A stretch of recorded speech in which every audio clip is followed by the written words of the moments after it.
So it'll be the bare left foot of Jason Leslie opening up the season for the Colorado Buffaloes. And back deep, Dee Morincola and Kevin McKenzie for the Cougars.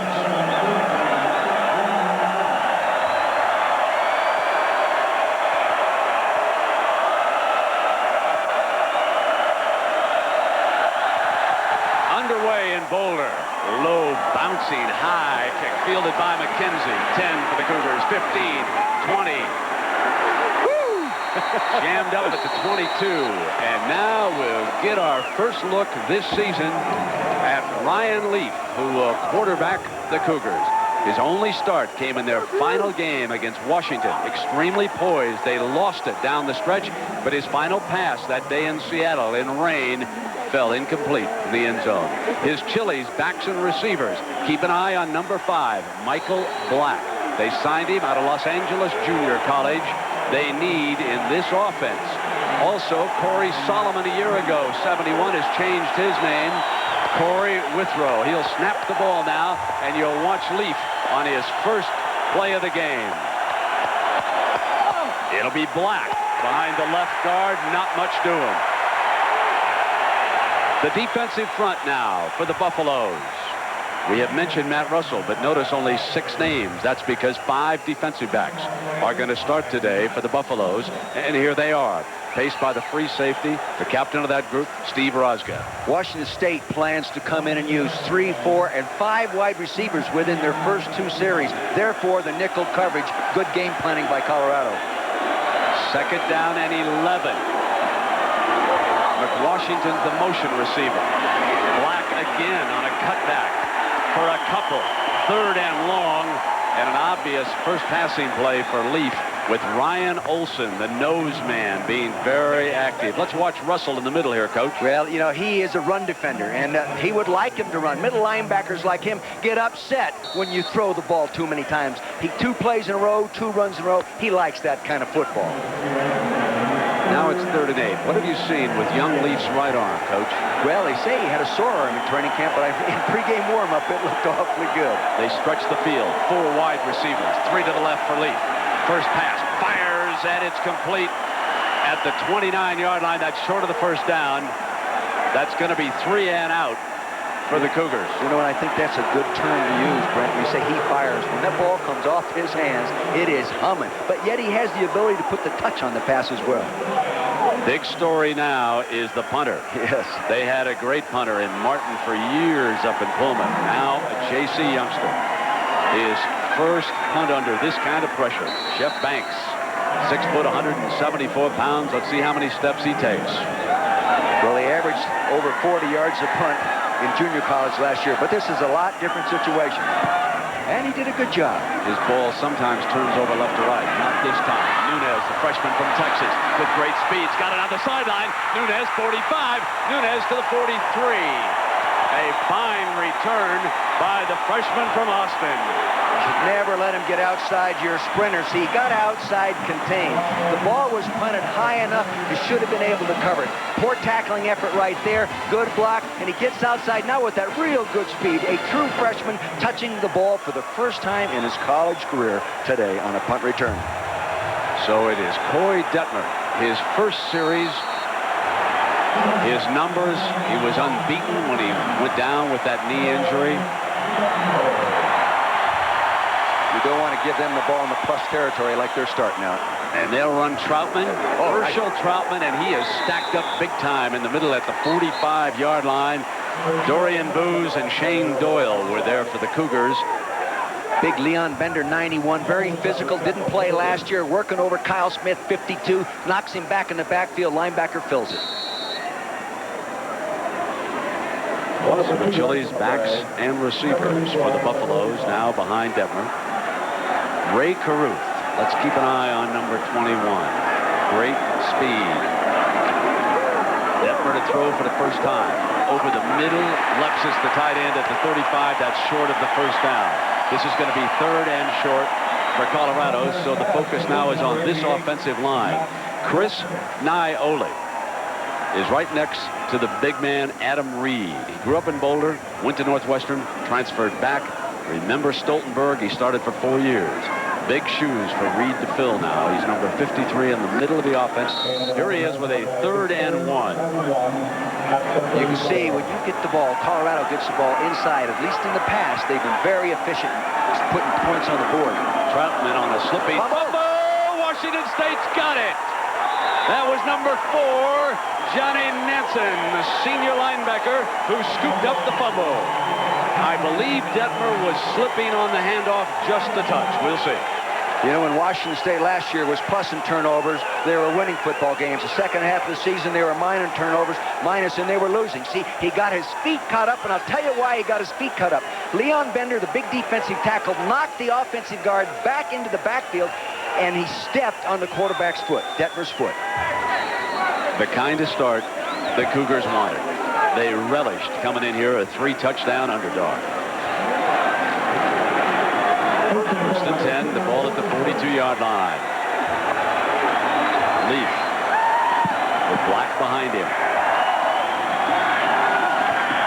And again featuring Black. Got past the first tackler, kept battling for about a yard or 2. Mau, the defensive end, 6'2", 300-pound junior. See, and they brought Matt Russell, the inside linebacker, up inside, and that just broke the whole rhythm of that offensive play. A.J. Kristoff, the defensive coordinator for Colorado, says he's going to rotate 24 defensive players through the ballgame. And I think that's going to be part of the story in the 3rd and 4th quarter. Washington State doesn't have that kind of depth, either offensively or defensively. They go empty in the backfield. That's 5 wideouts now for Washington State. They'd like to blitz this when they can. They're going to go man to coverage. So they try to man up. 4-man rush. Quick fire, low, incomplete at midfield.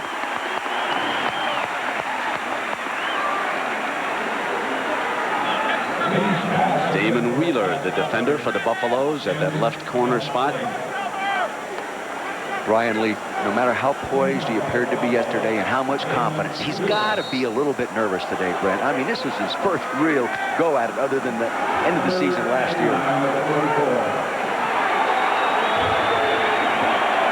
wide receivers off the Leafs left. And Black, a good receiver, slips out to the right. They come with a blitz off it. Black has got it. He's the hot receiver to the 48. Short. It is 3 and out again for the Cougars.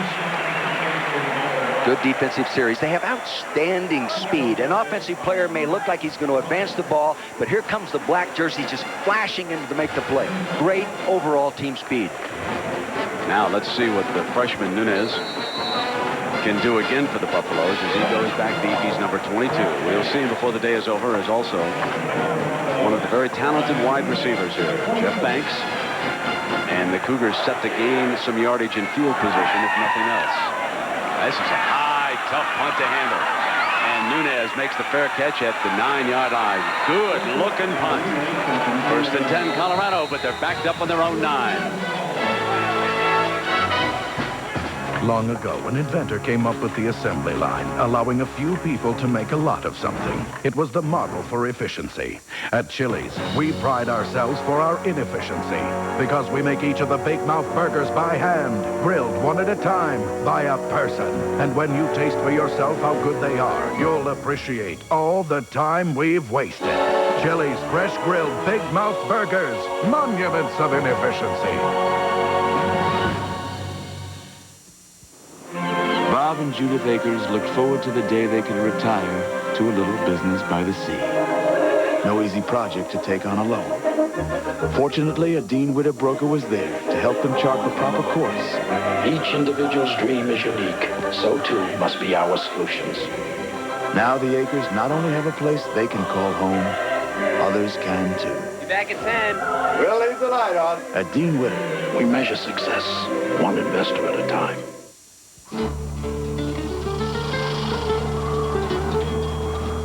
It's the only one out there.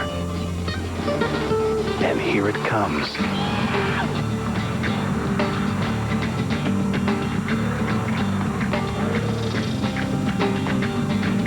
Introducing the only compact pickup to offer a third door. Okay, folks. Show's over. Chevy S-Series, like a rock. USC invades Illinois. Big Ten power Penn State hosts Louisville. Or games featuring Florida State or Oklahoma. Part of an ABC college football doubleheader next Saturday. Neuheisel, the Colorado offense around him. They'll sprint out now. I'm sure they set the play over on that sideline during that commercial break. They come right to the line. Detmer with Herschel Troutman behind him. Slot man, Caruth to his left, looks in that direction, goes far outside to the 15-yard line. That was good coverage that time by Brandon Moore, number 22. Down we go to Jack Arute.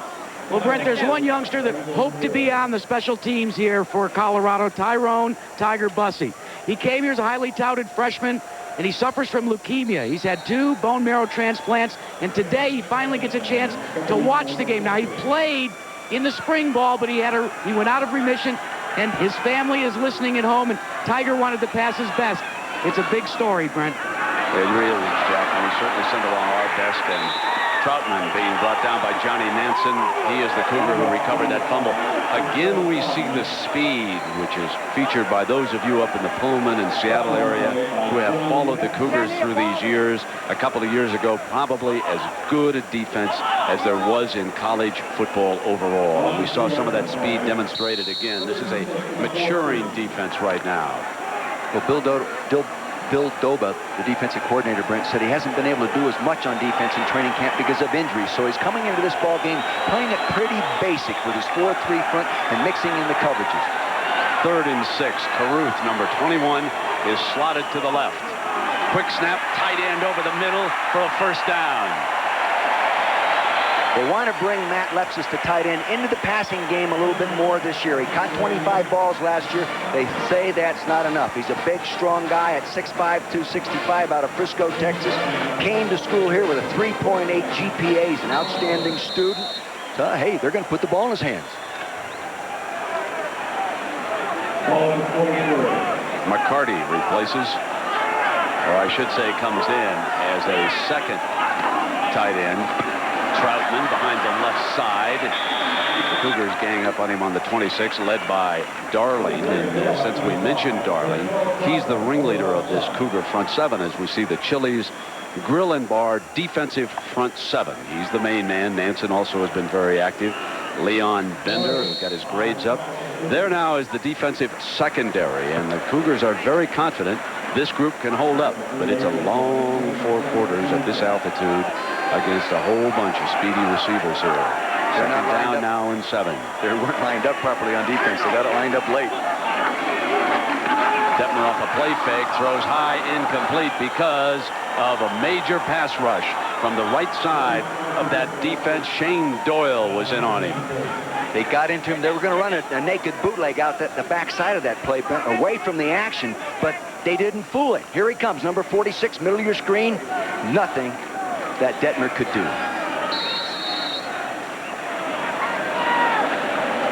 3rd and 7. And the Cougars defense, impressive so far in the early going. Their whole concern as a staff is stamina in that down 4 defensively through this ballgame. They don't have a lot of backup strength. Bump and run on Caruth, and the flag comes down. There's 4 seconds left on the 25-second clock, so let's see what our officials have. Dead ball. False start on the offense. We're still playing 3rd down. First game jitters. And that'll make it just a little bit more difficult for the Buffs as the ball being brought back to the 21-yard line. So it becomes 3rd and 12 for Neuheisel. Washington State notoriously over the last 3 years has been tough to move the ball in that first quarter. Nebraska fans can tell you all about that last year. It was Washington State's best game of the year. Detmer firing high and incomplete. Savoy, the intended receiver, and Phil Savoy was juggling, and Shad Hinchin said, that's enough juggling, let's just take it out. It looked like Shad Hinchin was on him early. It looked like the pass interference could have been called in this. It's a one-on-one situation. He gives him a little burst move, comes back at it. Now you can see him hit him there a little bit early. They didn't see it. Batted away, good coverage. They better go deep on that guy early in the ball game and back him off. So Andy Mitchell, 5 blocked punts a year ago with Kevin McKenzie deep for the Cougars. This a major point of emphasis for Buffalo. And the Buffalo is saying we cannot have 5 more punts blocked. And he punted the ball in 2 steps, as he does in practice. He didn't do that last year, got off a good punt. McKenzie fumble! Colorado recovers at the 26-yard line. So Coach Bobby Hauck's special teams comes up with its second big play of the day. Number 1, a fine return from Nunez. And Nunez, watch him get down the field. McKenzie doesn't get under it properly. Yes, he's a younger player here, redshirt junior. Hasn't been back there a lot, but boy, you have to make that play. That is a big, big turnover. Look at the distance they've gained in field position. Ryan Black recovers. Timeout.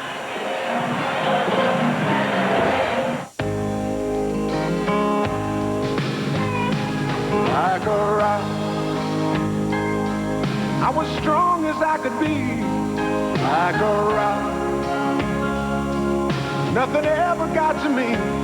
At the end of the day, there's only one full-size pickup that's best in initial quality. Like a rock. Chevy CK. It's a dirty job, but somebody's got to do it. Like a rock. To compete overseas, you can't go it alone. You need to be part of a team. A world-class competitor that's fast and well-trained. A team that knows the territory around the world. Global delivery services from the U.S. Postal Service. If you're going places overseas, ride with us. No one delivers like the U.S. Postal Service. You've been thinking about getting a digital satellite dish. And thinking some more. Well, think about this. The people at Radio Shack can answer your questions. Plus, now they've got great deals. Own an RCA brand DSS dish with programming for about $1 a day plus installation. Up to 200 channels of select movies and sports available on USSB and DirecTV. Think about it. Better yet, stop thinking about it. Radio Shack. You've got questions, we've got answers. College football on ABC Sports, brought to you by Chevrolet Trucks, the most dependable, longest-lasting trucks on the road. Chili's Grill and Bar, home of the Big Mouth Burgers. The Corel Corporation, makers of Corel Word Perfect Sweet. And Dean Witter. There are many ways to measure success. Dean Witter measures success, one investor at a time. The Rocky Mountain background here in Boulder, Colorado on a warm Saturday afternoon. Played on artificial turf with the heat being reflected. Coy Detmer and the Buffaloes will start from the 27-yard line after that fumble punt. And this is Troutman, middle right. Troutman battles to the 16-yard line, close to a first down. Well, you're running at the right place, right behind 2 big guards at 300 pounds and a nice center there, that, as you said, that just transferred back out of Northwestern. They pop it inside, and he has that great quickness, that low center of gravity, and he can pick daylight if it isn't right there in front of him. It was 10 yards for the first down. This is what they accomplished inside the 20. They were prolific.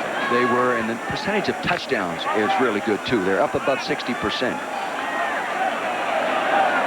and the Buffaloes with a chance here from the 16-yard line. First down pass up over the middle, deep. Caruth got bobbled it incomplete. Clever play.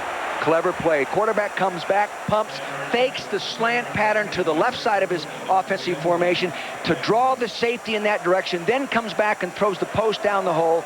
It's just not a completed pass. Should have been caught. He doesn't drop many.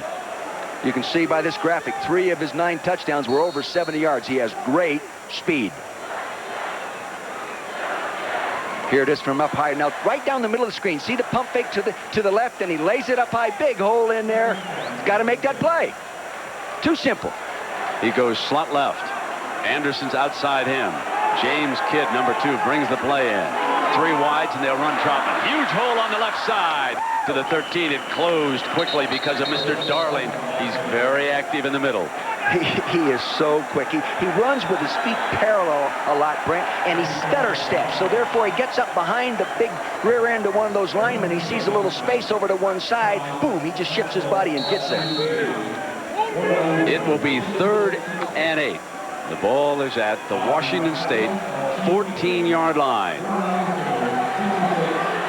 Jason Leslie warm in case they need the field goal. Detmer back, has time, lobs in zone, incomplete. It's field goal time for Jason Leslie and the Buffaloes. And Washington State dodges another 6-point bullet. That's twice today that Colorado has had a first down in Cougar territory, and now they'll try to come away with at least 3 points. Now, Jason Leslie is not a real experienced guy. He kicked off for him last year 77 times, but he only attempted 2 PATs and 1 field goal. He was 1 for 1 at 44 yards.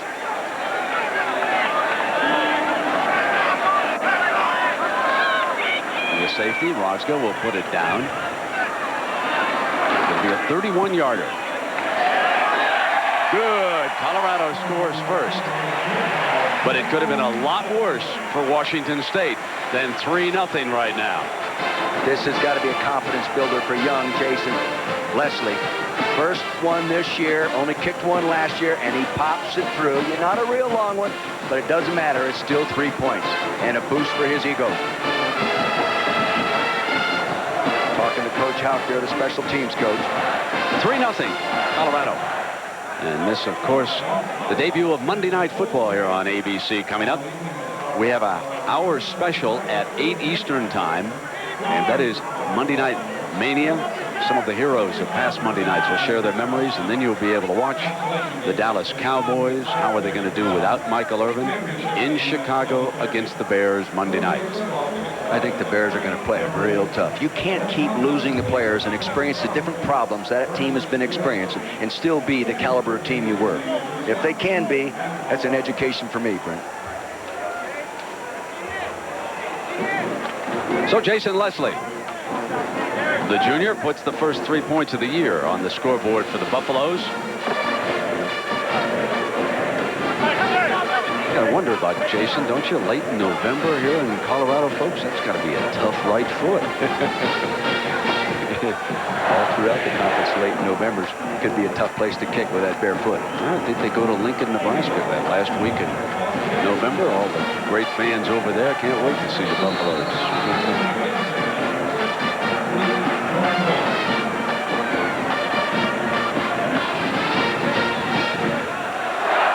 Kevin McKenzie hoping to make up for the turnover. Good kick. Got a good hang time. And take a knee, says his teammate. Warren Kohler tells him to kneel it down. So quite a story with the kicker here, Jack. Well, Brent, last year they called him kamikaze because of his work on special teams. Not the fact that he kicked off, but the fact that he was actually scored for a couple of tackles inside the 20. He loved to play on special teams and go headhunting. This year, the coaches have said, you're responsible for place kicking as well as kicking off. You're going to be a cream puff now.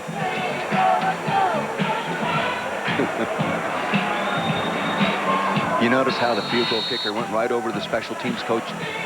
He made it. When they don't make it, they always go the other way. Here's the third series for Leaf. The Cougars offense not on track. Sean Timms 8, the wingback in motion. This is Black. Hold this time left side. And Black to the 24-yard line. So that's about as impressive a play as we've seen on first down for the Cougars so far, Coach. Good basic draw play. They got Jones, the defensive end upfield, number 59. See, they get, he's backing out in zone coverage. It was the linebacker that went up, and they created their own hole, outsmarting themselves on first down with that kind of a defensive call. They rushed the linebacker and dropped out the defensive end. 2nd and 6.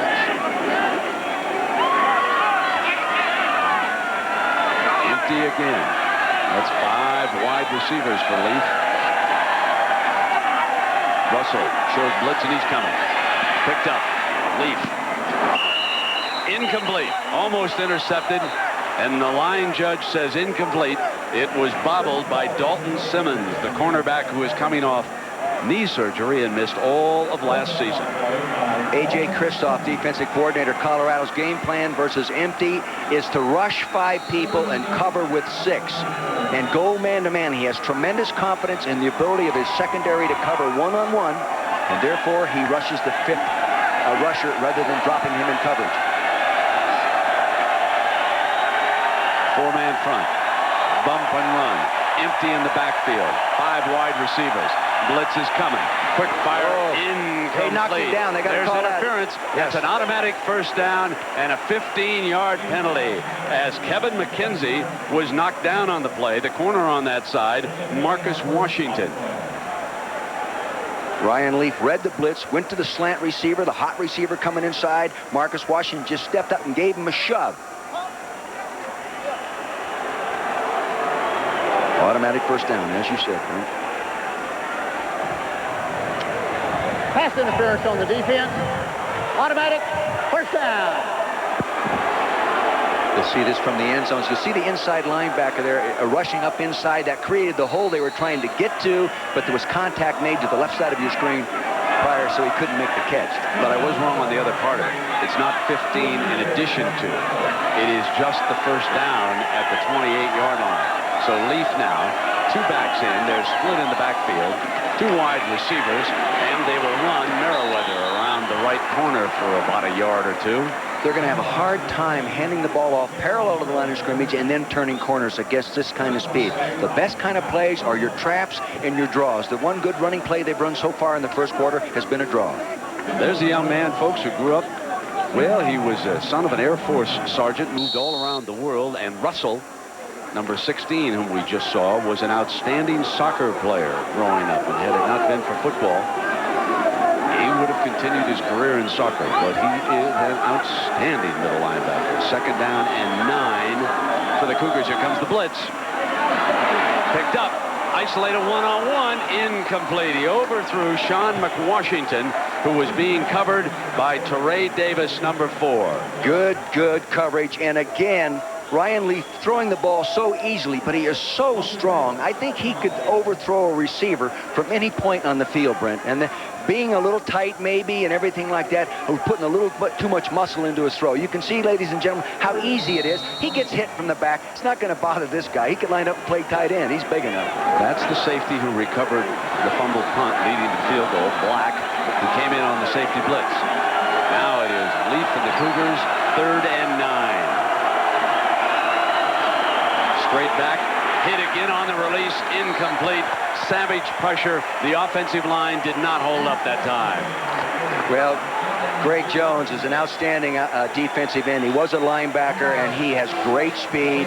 He's already graduated. Here he comes from the reverse side. He's coming from the left corner of your screen. Here he comes all the way around there. They're going to have to help the people assigned to block him one-on-one. They're going to have to give him some help, either with a chip by a running back or a tight end on that side. Nunez back to return. Banks punt. His 3rd punt. Nunez fields it at the 30-yard line. Got a clip. Not called. Cuts back into the middle at the 35-yard line. Timeout with Colorado leading by a field goal.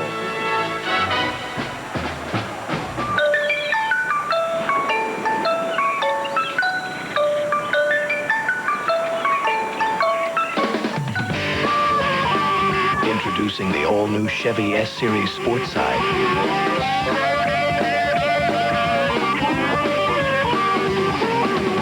The coolest thing to come on the back of a truck since the Nutty Buddy. Chevy S-Series Sports Side, like a rock.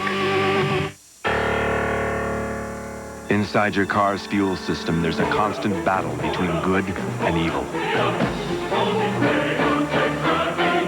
So if you have a dirty fuel system, none of these dark forces can match the power of STP Complete Fuel System Cleaner. STP's most technologically advanced fuel system cleaner ever. Dirt has met its match. STP Complete Fuel System Cleaner.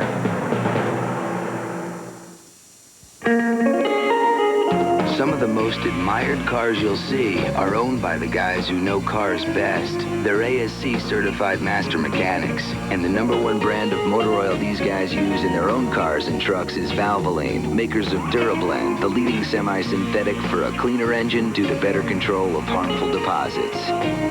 So use the oil the mechanics who take care of your car use to take care of theirs.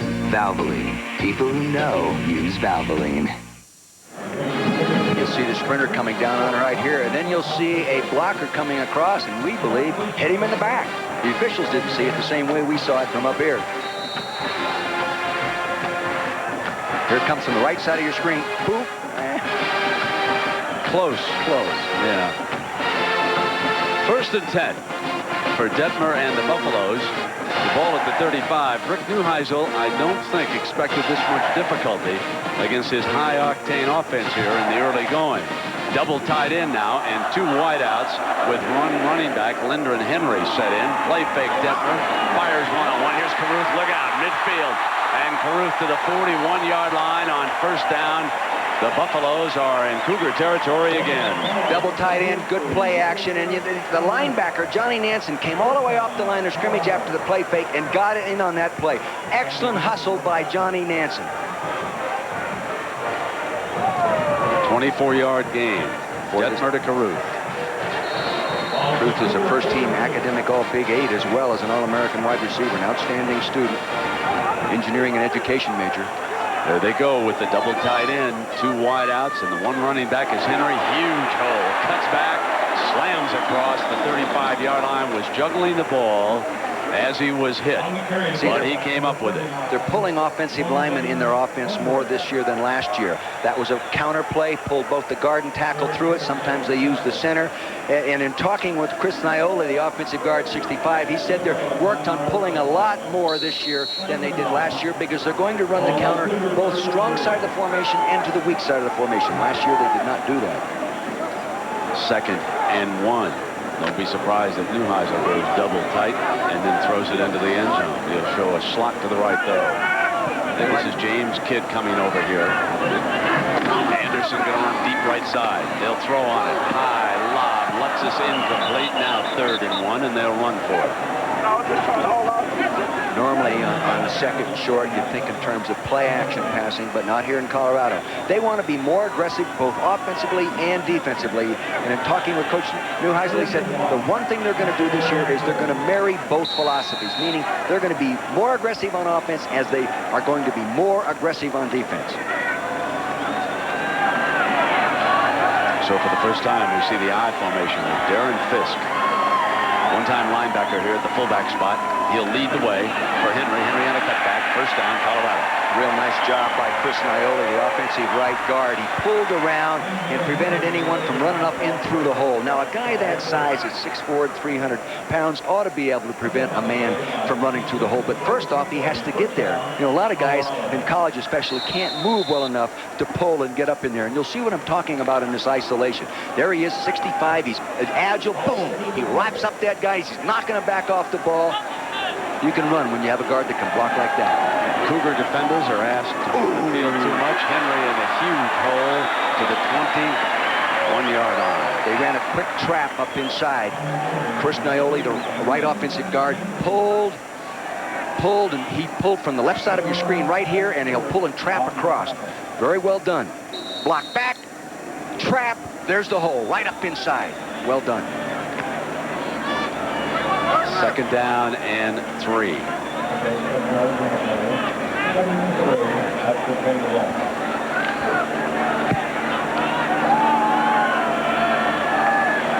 Kidd and Savoy are the wideouts. Alexis and McCarty, and it's Henry. Huge gaping hole. Pounding to the 12-yard line. 1st down, Colorado. Same thing, but they went the other way, Brent. See, they've got inexperienced defensive tackles inside playing those positions, and they pulled the left guard, in this case, Kyle Smith, 52, and he trapped the the defensive tackle. You'll see him pull. Here he comes. There's, boom, the kick-out block right there on Delmar Moraes, and there's the big hole. 1st down, and big Lyndon Henry is a load for the Cougars right now. He got it again on a cutback, and he's running for daylight. 4-yard line. Mobile offensive line. That time, the key to that offensive play on the counter was Andrew Welsh, the left offensive tackle. He pulled all the way across the formation and sealed the play and allowed it to be a successful play. He'll be right over here to the left side of your screen, and he'll pull and seal. Here he comes to follow 74, up in the hole. Bang! There he goes. Awfully good job. 2nd and 2 at the 5. 5-yard line. It is 2nd down and 2 for the Buffaloes. They lead it by a field goal. Threatening now to score. Henry barges to the 2-yard line.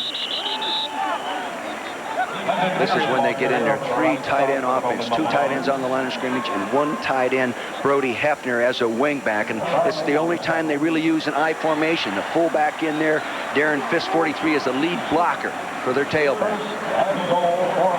They like to use Lendon Henry in this short yardage situation because he's 6 foot 205, a little bit bigger than Herschel Troutman.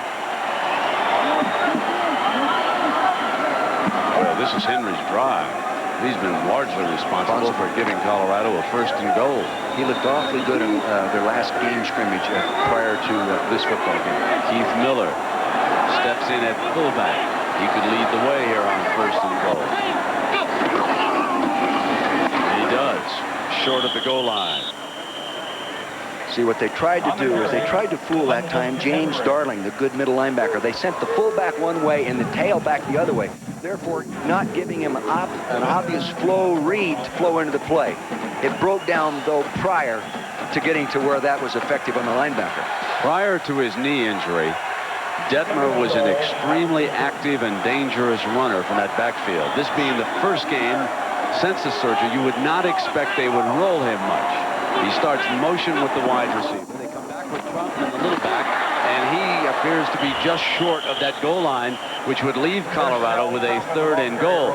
So early on, it could be just a touch easier for the defensive coordinators if they don't have to worry about Detmer on the roll as much as they did. Left side line coming off the ball. Now, Big Lipsy, their number 88, 52, Kyle Smith, may create room, but good linebacker fill there by number 20 is not a linebacker. That's a safety playing up in there, and he made a nice hit. Good job by Derek Henderson.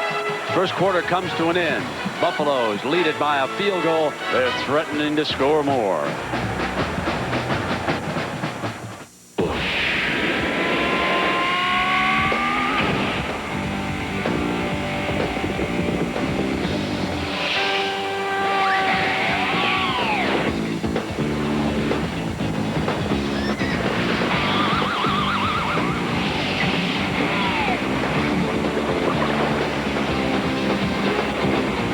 There's no place I'd rather be.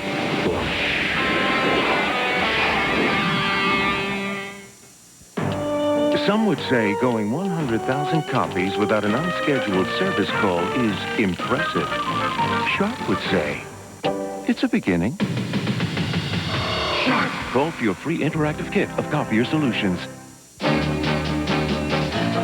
mama told me you better shop around. Oh, yeah, you better shop around. Yeah, you better shop around.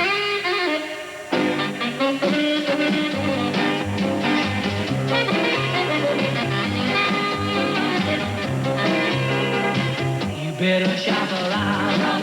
Oh, yeah, you better shop around. Shop around. Like a rock, I was strong as I could be. Like a rock, nothing ever got to me. The most satisfied full-size pickup owners are Chevy CK owners. How do you know? Like a rock, You can see it in their eyes. like a rock. Year after year, Sharp has been solving your fax needs. Maybe that's why we can still be reached at this number. Call for your free interactive kit of fax solutions. Welcome back to our studios in New York. I'm John Saunders. Back to your game in just a moment. But first, this update from the ACC. Leon Johnson busted through a hole, and then watch the speed for the big guy trying to take it in for the touchdown. Just gets tripped up at the 1-yard line. He takes it in on the next play. Carolina leading Clemson 7-0. Brent. John, thank you. Leon Johnson. Seems to me like he's been there forever. Here, Colorado leading by a field goal. 3rd and goal. They go right straight ahead with the quarterback for the touchdown.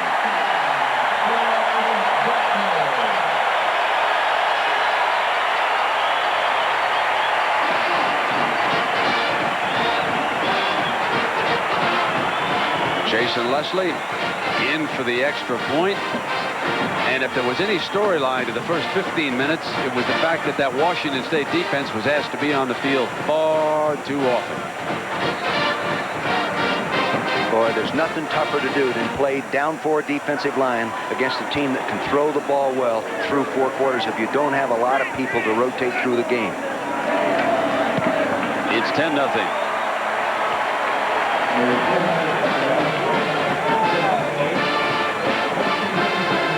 So a field goal and finally the touchdown by Coy Detmer on 3rd and goal from the 1-yard line. Ray Caruth not very prominent in that attack. And Jack Caruth, anything wrong with the ace receiver? Well, Brent, remember when Ray went for that great catch, go out of the sidelines? He got what has to be considered one of the largest rug burns I've ever seen on his right leg. Now, what they did is at first they wanted to put a protective device on it, one of those like little rubber pads.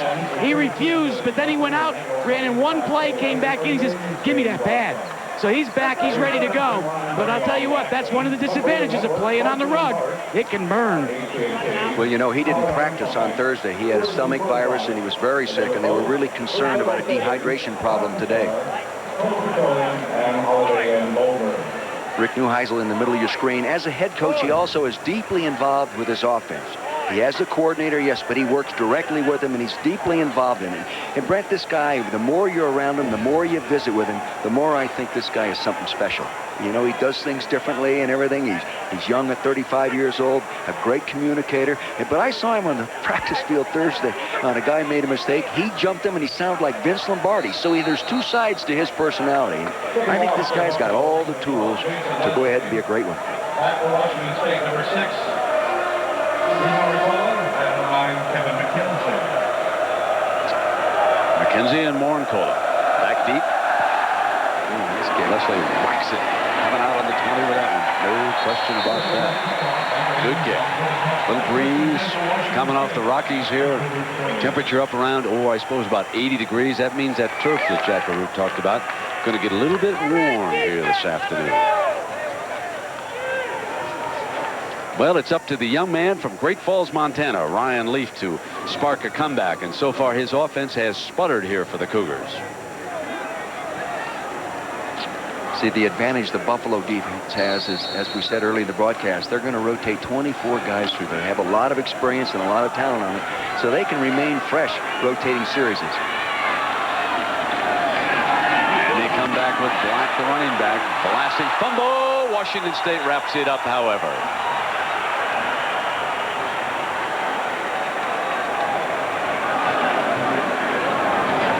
So a slight loss on the play. Jason McIndoe falls on the loose ball for the Cougars. See, the ball they hand the ball up deep enough. He's just got to lock it up tight. He's getting really hit, and then it's getting ripped out there to the right side there by Nick Ziegler, number 57. Chad Carpenter being shut out, goes wide to the left. McWashington comes behind Leaf. That overloads the left side. 3 wide receivers, and Leaf changes up the play at the line of scrimmage. Going to go high off McWashington, incomplete.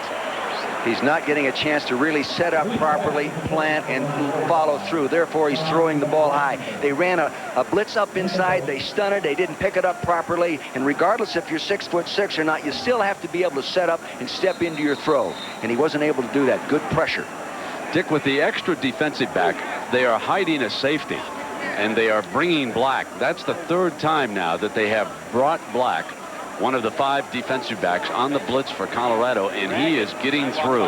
Well, they plan to do that, so they're going to come after him. That's A.J. Kristoff. Their philosophy is to attack, attack. He's told the team, we will give up a big play from time to time, but my concern is not the big play, is how you handle it mentally on the next snap, the next series. It's, don't worry about it. This is our philosophy. We're going after him. A little bit of confusion. The 11th man finally gets on the field now for the Buffaloes. 3rd and 13 for Washington State. Cougars down by 10. Leaf in trouble again. Jones finally picked up. Fires into the middle. Intercepted. First down at the 20-yard line. Torrey Davis picks it off. Well, they love Ryan Leaf's ability to scramble and make big plays because he has the mobility of a 6'1" quarterback. But that time he shows a very inexperienced move right there. Makes a mistake. He's flushed out of the pocket, and he throws it laid down in the hole. And Davis, as you call it, just follows right back inside there, takes the ball away from him, and off he goes.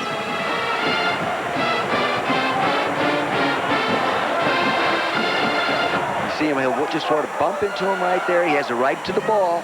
He heads upfield. He's going to take it out of bounds. He's not going to get a shot. Now you can expect the Buffaloes to be licking their chops and go early into that end zone. 13:56 left in the first half. Colorado leads it by 10. Detmer is out. The play's called on the sideline. 2 wide receivers, 1 running back, and 2 tight ends. Their favorite formation. Kidd is off to his right and deep. Savoy's over here to the left. Great speed. Now McCarty goes into motion for the 1 tight end spot. And Detmer looks down. Wants the end zone. Cut!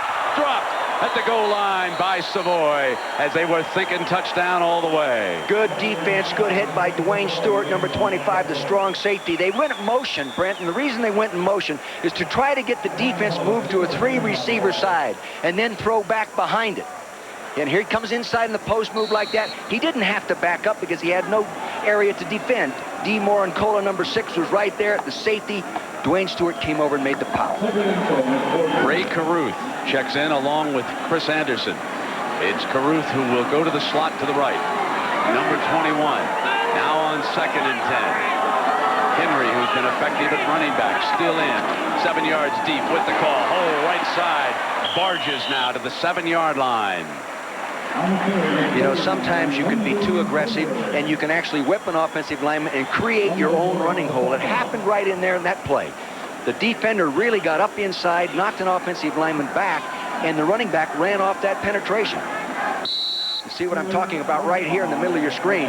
Good push-up field by Leon Benner, number 91, and then he just takes him and he runs right off that.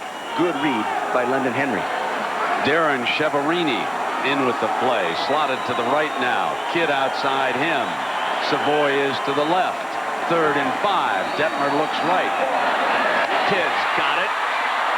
Reaches for the goal line. Touchdown, Colorado.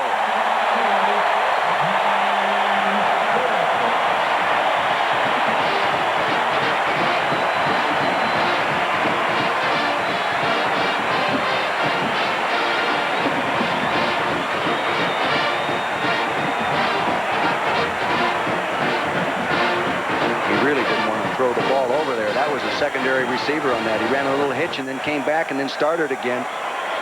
Hitch and just backed off him a little too much. Jason Leslie for the extra point.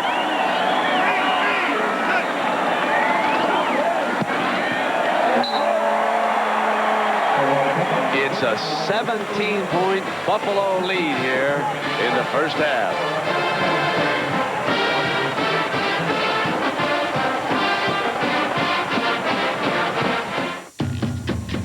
Plymouth Neon.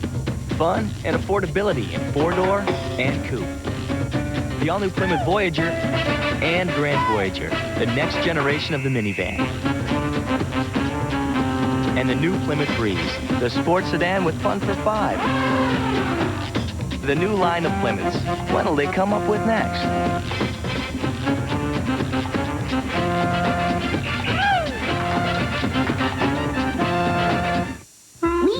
Kicking off the Walt Disney World 25th anniversary. Well, I'm ready to party. Now at McDonald's, you can get one of 4 Walt Disney World 25th anniversary glasses, just 99 cents each when you buy any large sandwich. You are looking at one happy little man. Work boots. Tough on the outside, tough on your feet inside. Not enough cushioning. Dr. Scholl's Maximum Comfort work insoles give you 100% more cushioning. They make work easier on your feet. It's country driving. It's fancy coat and tie. Ooh, it's the football team, your beauty queen. It's why we're right nearby. And best of all, it's thrifty, renting cars in your neighborhood. Ooh, best of all, it's thrifty, coming through like you knew we would. The Super Bowl champion Cowboys start the season in prime time against the big bad Chicago Bears on the season premiere of ABC's Monday Night Football. John Saunders and Todd Blackledge here in New York, updating Illinois and Michigan. Scott Dreisbach thinking pass, but then has to run, Todd. Well, he does a couple good things here. When he doesn't see anybody, he shows his ability to break some tackles and then speed in the open field, and that's why the coaches like him at Michigan. The guy just makes plays. 72 yards on the touchdown run. Michigan leading 7-0. Brent. All right, John. Michigan, of course, one of the contenders for the Big Ten championship, and a huge game for them in a couple of weeks down the road when they come out here to Boulder. Wouldn't the Wolverines love to get a measure of revenge out here? Nobody will ever forget the catch. One of the great moments in Colorado history. Here they're rolling, lead it by 17. They'll take a knee. Morin-Colo will kneel down right there, and it'll come out on the 20-yard line.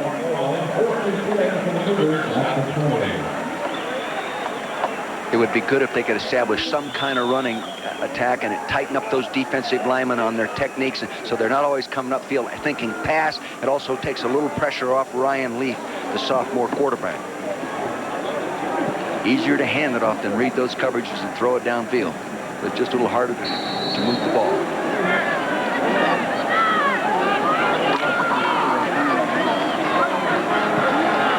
It's been a tough day so far for the tackles of the Cougars. They have Neon Taylor, the young receiver, and they'd like to go deep to him. Quick fire complete with Washington's free on that far side.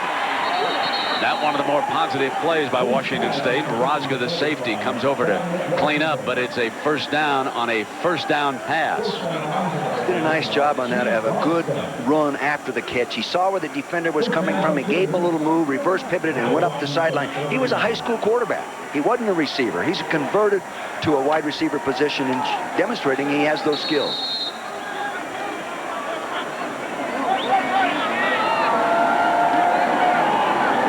Washington State 41-yard line. Tight end over to the left side. Fifth rusher. They picked it up. Middle high, incomplete, 2nd and 10. He's just throwing it too high. He's got to step into it. He's just throwing it too high. There was enough time to throw that accurately. They picked up the blitz properly. A little pressure on the left side, but to the right side, the blitz came, and they picked it up nice. You'll see a back to the right. Boom, he gets a knockdown there. Now here comes number 48 to the outside, and he puts some pressure on. Terrell Cade gets a lick on him, and Ryan Leaf is being manhandled in this game so far. The Huskies were unable to get at him, especially in the first half up in Seattle. But here, Colorado is all over him. They're coming with a blitz again. Run play, missed it, and stood up in the hole for a loss of a yard. Woo! That was headache contact. You said stood up, Brent. Oh, holy mackerel. He belted him. That Matt Russell, boy, when he gets there, he's mad. And Merkerson also into that hole for Colorado. 3rd and 11. Merkerson also goes inside when they arrest Russell and they let him play the inside linebacker spot. So now the 3 cornerbacks as Damon Wheeler is in there with Davis and Simmons. In this 5-man defensive backfield with Rosga and Black. There are 4 wideouts, now 5, empty in the backfield. Leaf to throw, hit on the release, diving catch, that's a first down. And that is Carpenter's first reception of the game. Big one for Washington State. You know, if he can hit a few downfield and get it going and get a little confidence and gain a little confidence in his protection, it's a little flat curl pattern. He comes back for it right. He throws it low, right at the numbers.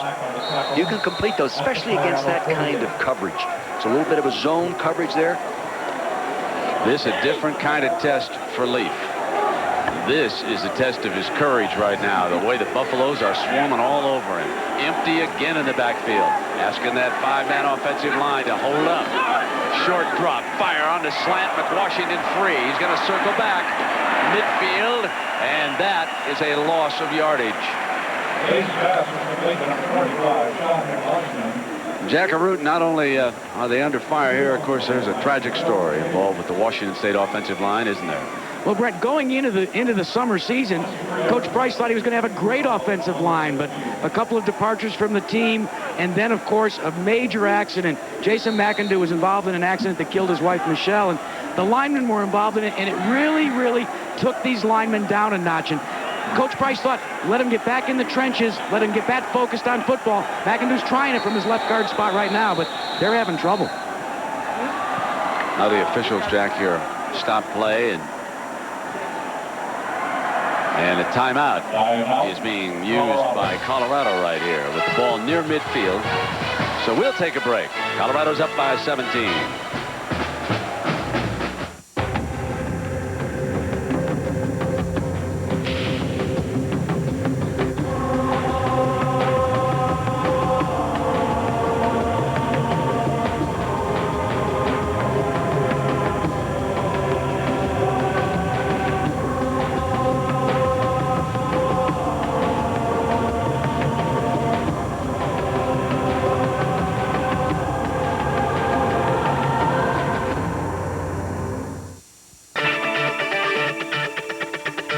We started with a clean sheet of paper. I want to see the paperwork. If you'll just sign on the dotted line. Put pen to paper. It's a funny thing. I want that in writing. That's a total write-off. The most advanced, sophisticated, high-tech businesses are all built... Looks good on paper. Looks good on paper. Looks good on paper. On paper. Let's get it down on paper. Which is why you should bring your business to Office Depot.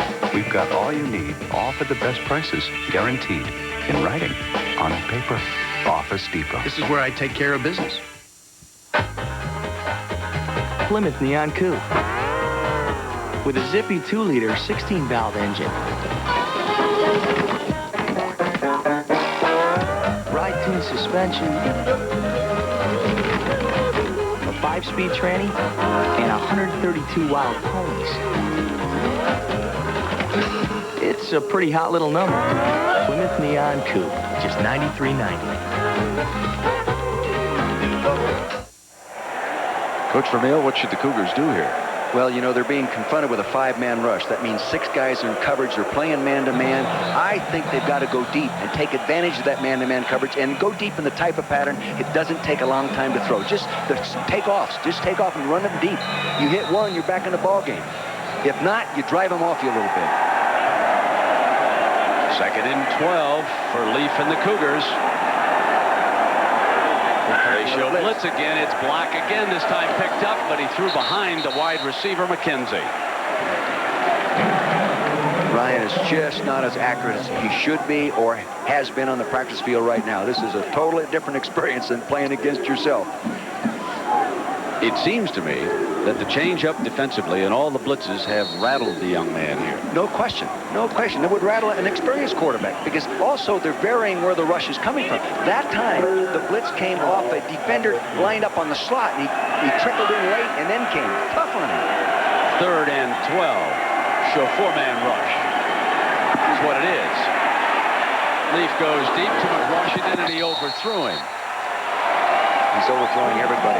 Now, that's a more difficult throw. That's not a high percentage throw. It was a beautiful pass. Nice tight spiral. No effort to get it there. Just not accurate enough. But you want to go against that. He goes to the slot man here, was singled up on an inside defensive defender. He steps up in there nicely, and he throws it out like he has to. He gets hit late, but he has plenty of time to throw that accurately. He's just got to make that one. So Washington State's special team. We'll see if they can force a break. Here's Jeff Banks, their transfer to punt it. Speed galore for Colorado. Back to return the freshman Nunez. A lot of confidence in the true freshman. They'll let him stand back there and return it.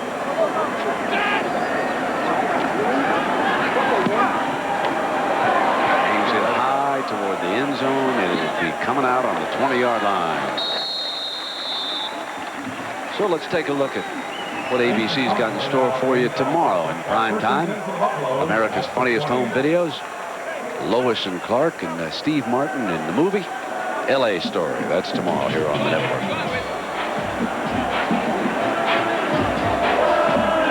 17-0.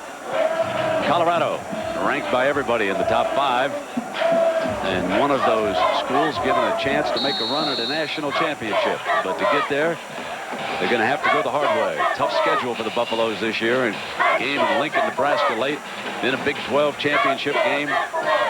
Weapons galore. We've seen Corey Detmer here for Coach Rick Neuheisel holding up very well with that surgically repaired right leg. Flush from the pocket, and down he goes at the 15-yard line. First time he's sacked today, and leading the way was big Leon Bender. What's the Bender story? Yeah, Leon Bender is a guy that wasn't even there last year. He had academic problems. He was not eligible. He wasn't in his school. He went off and he went to a community college. Settled down, became a little bit more interested in grades. Also got married, which was a stabling factor for him. He's a big, strong guy. He's back in school. He's eligible. He did a good job in his junior college classes. And as he demonstrates there, he's got the ability to play. Your impression of Detmer so far? I think he looks very poised and everything like that. Right there, he was sacked. It was not his fault. It was they took the pattern away downfield. And he comes back with the screen pass. And tripped up. Good defense at the 13-yard line by Brandon Moore. So here we've got 9:50 to go in the first half. John Saunders, what's coming our way at halftime here on ABC? Coming up on Valvoline Halftime 96, we'll have the scores and highlights. Plus, I'll be joined by my new partner, Todd Blackledge, who's breaking down tape already as we speak, and he'll have a closer look at the top 5. It's all coming up on Valvoline Halftime 96. All right, John, we look forward to that. And here are one of your top 5 teams. Colorado looks very impressive so far. A little bit of a sluggish start, but now they're coming on, lead it by 17. Detmer steps up, comes deep down the middle in the hole. Incomplete. Tremendous coverage that time. Dwayne Stewart, the strong safety, was able to get back on the play and defended the pass. Well, he's used to playing center field, Dwayne Stewart, because he also plays baseball, Brand. He played a lot of games this last year, played in 32 games, hit 220. Here he's playing center field on defense and does a good job because Caruth, number 21, can beat just about anybody deep. These receivers as a group, believe this or not, I coached pro football for 11 years as a coach, never had a group of receivers with the speed that these guys have. There was a penalty flag thrown on the far side. Ineligible receiver downfield on the offense. The penalty's declined. It's 4th down. And that means the Buffaloes will punt it. And Andy Mitchell in again. Had a fine opening punt, and now the Cougars will see if they can do something with a short field here with a decent return. Kevin McKenzie, who remember turned one over earlier in the game, standing back on the 44-yard line. They're going to set the return. They bluffed that they were coming, and he gets a tremendous Rocky Mountain roll. Touched it around the 20-yard line. The hat is down there. I think it's going to be up around the 20-yard line where Washington State will put it in play. So that roll and the inability to make the fair catch cost them about 30 yards in field position. So even the breaks are not going Washington State's way. A 66-yard punt and a weak punt at that. How about that, huh? So now, let's take through next week's college football schedule here on ABC. It's a doubleheader day. Some of you in the heartland, of course, are going to see Michigan State coming off their big win over Purdue today against Nebraska, Georgia Tech, North Carolina State. For those of you along the Pacific Network, USC Illinois will be your opening game. Some of you will also see TCU Oklahoma, your second game. Then only on the Pacific Network, Utah and Stanford, the second game of the doubleheader. That's all coming up next Saturday on ABC. And if you want to see another one of those games, call your cable operator and see if they got pay-per-view, or call DirecTV. Put one of them little pizza pie dishes up. You can see everything. Quick snap. Off here to the right-hand side now as Ryan Leaf goes to work to Chris Jackson, his first reception of the game. John Saunders, what's cooking? Well, Brent, Illinois is on the board, and they do it with their defense. Scott Dreisbach hands off to Clarence Williams. He's hit by Cyron Brown. The fumble's recovered by Dreisbach, but Steve Willis is there to pounce on him for the safety. 7-2 now, Michigan's lead. Brent. All right, John, and here Nyan Taylor, the speediest of the receivers for Washington State, is out 4 to Leaf's left. Leaf is now changing the play. His tight end's over to the right. One running back. He's going to go left side, far and high again. Incomplete. Jackson, the intended receiver, and here comes the penalty flag. A late one at that. That was one of the few times they only rushed 4 people that time and dropped the linebackers out of there in that nickel coverage. Ryan is still having trouble stepping into his throw properly and bringing that nose down so it's catchable. He's thrown a number of balls too high.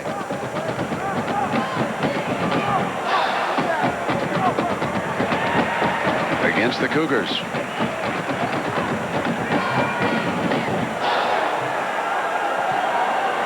Mike Price runs his own offense there in the center of your screen, calls the plays, head coach as well. He says his best football team is going to be in the middle of the season or to next year. This is an inexperienced group. It's going to be a good football team. Pass interference on the offense. We'll replay second down.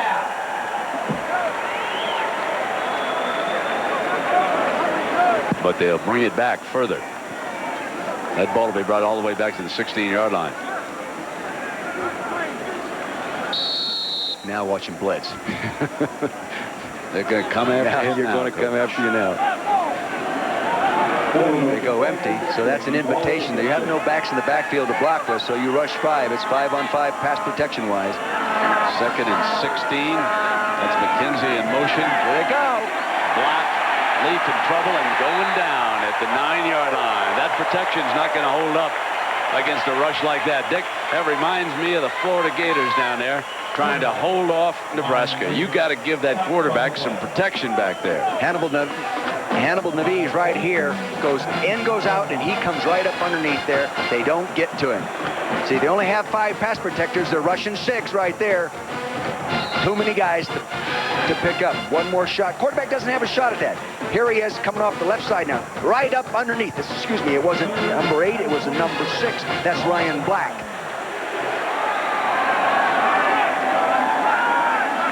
Third down and 23.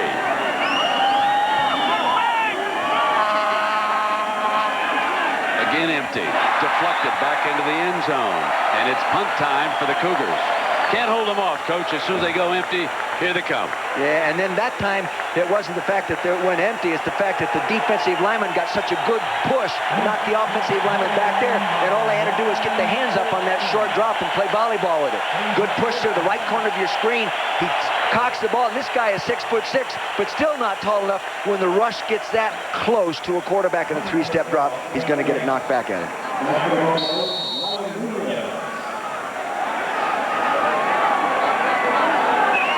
So Nunez back deep. Banks punting from the Washington State end zone. Good looking punt. Fair catch called for at the 42-yard line. First down, Colorado. Well, tomorrow the final round of the Greater Milwaukee Open presented by Miller Lite. That's tomorrow at 4 Eastern, 3 Central, and Pacific time here on ABC. Tiger Woods gave that PGA stop a shot in the arm, didn't he, this week? Hey, well, with some contract. No question, for a guy that wasn't going to go pro. Yeah, remember he said I was all wet about that. Yeah, I can't believe you were wrong. They start waving that money. Change your mind. Want to go? He did get a few pennies, didn't he? He did. Huh? But he can play. Good player. I think Buffalo offense run by Carl Durrell would be smart to go ahead and utilize that running game a little bit more.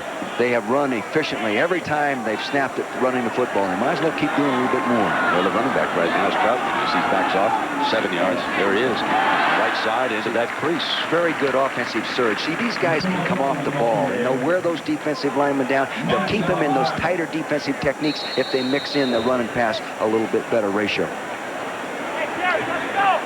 And there's an injured Cougar on the play down at the 45-yard line. That may be Moraes. Delmar Moraes, defensive lineman. He had one start last year. Came here as an outstanding student to Washington State. He was a National Football Foundation Hall of Fame scholar athlete at Chaparral High School in Las Vegas, majoring in communication. Got a good grade point average in communication. Right now they're trying to communicate with him.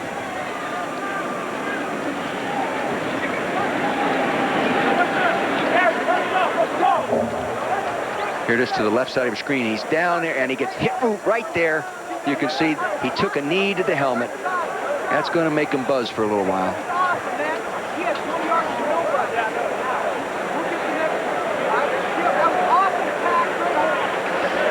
Where am I? Buffalo ran over you. Big Buffalo hit him. Yeah, the young man will be back in shortly, we hope. Well, of course, this is the start of Big Saturday on college football schedule. This action on ABC, and then later tonight on ESPN, West Virginia and Pittsburgh. That's at 7:30 p.m. Eastern tonight. So for Detmer in Colorado, with 6:50 to go first half, Detmer back, fires to Lepsis, who's short of that first down, upended at the 49 by Brandon Moore. Detmer's pass is complete.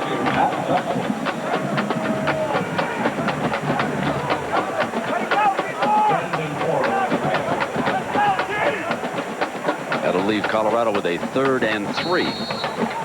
And Savoy brings it in from the sideline, along with Tennyson McCarty, an extra tight end here, Coach. 3rd and 3 is a little difficult down to call the offensive play. It's not really a short yardage play, and it's really not a long yardage play. Normally you have a little category of 3rd and 3 to 4 of plays you go to in those situations. And there they did with a little hitch. Savoy for the Colorado first down. You know, I had a nice opportunity to visit with Coy Detmer in the locker room yesterday, and I asked him about, you know, injuries last year and how he felt. He said he went through a period of depression in that the team went on, there he is staying home, and had great success. And it took him a little while to get back and realizing, hey, I'm going to heal, I'm going to come back, I'm going to have my starting job back, and I'm going to be a good player again. But he said it for a little while, it was tough, because he's used to playing football. Clearly that rug burn Jack Caruth described is keeping Ray Caruth out of this game right now. And timeout called by Detmer as he came up against that defense with 2 tight ends and 2 wide outs, Anderson and Cheverini. Troutman is his running back. So we'll take a break here. 5:53 to go. Colorado leads it 17-0.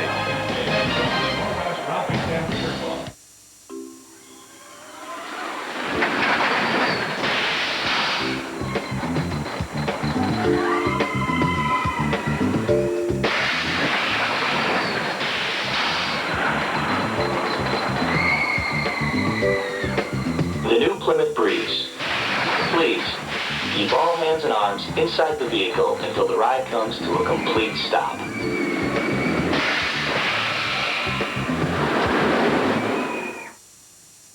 The city, Spin City. Michael J. Fox as the ambitious young deputy mayor. And the girlfriend, always full of surprises. My lease, it ran out a few weeks ago. Oh, so then, we live together. I can't believe this is such a big deal to you. Like, we're each other's in case of emergency. Please notify person. Coming to ABC Tuesdays after Home Improvement. I can't breathe. Michael J. Fox in Spin City, 2 weeks from Tuesday. You might want to notify yourself.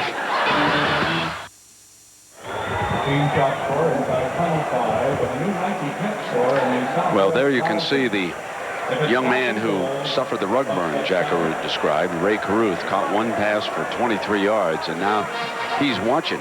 They have got so many wide receivers on this Colorado roster that in a 17-0 game, he probably won't be missed all that much. But he is at the top of their charts. And if they got down into a real close ball game, the way he's standing up over there, we would expect that certainly he would be able to return. Well, you know, it's 1st and 10, and they like to run on 1st and 10. I'd recommend they do a little bit more of it. You saw that last year they ran 64% of the time on 1st and 10. They're going to throw instead. Detmer looks way downfield. Here he comes. Anderson's got it. Touchdown, Colorado. Good distance.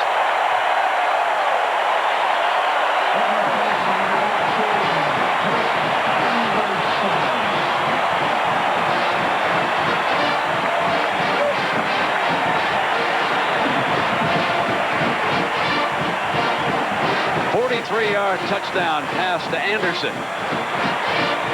You see what I mean about a wealth of speed at wide receiver? And they lose a Caruth, and an Anderson will step right in. What they cheated, though, they played him at the right tight end that time and hit him. And that makes it really tough because he ends up being on a safety rather than a corner. That's tough. That's a mismatch. Good offensive design by Carl Durrell and, of course, head coach. They used that last year. Yep.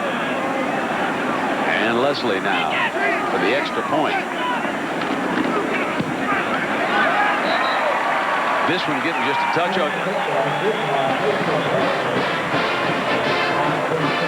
To the left-hand side of your screen, you'll see number 18 come off the ball now, and he sticks the safety right there. Henderson's normally a free safety, and he goes to the post at the bottom of your screen here, and there he is, a one-on-one situation against the safety, looking at, by alignment, normally coming off the line of scrimmage, a tight end. But Detmer says, we fooled you. We put a wide receiver on your safety, and it worked. Boy, he's so big. It's camouflage when he lines up there. They just think it's another tight end. Yeah. Yeah, he likes that. This is what they're talking about in terms of their overall aggressive philosophy, both offense and defense. I was talking about running on first down. Hey, you guys, you got to run. What do? They say, you don't know what you're talking about, Vermeil. We're gonna throw the deep one. Yeah, I wasn't going to say anything about your timing on that,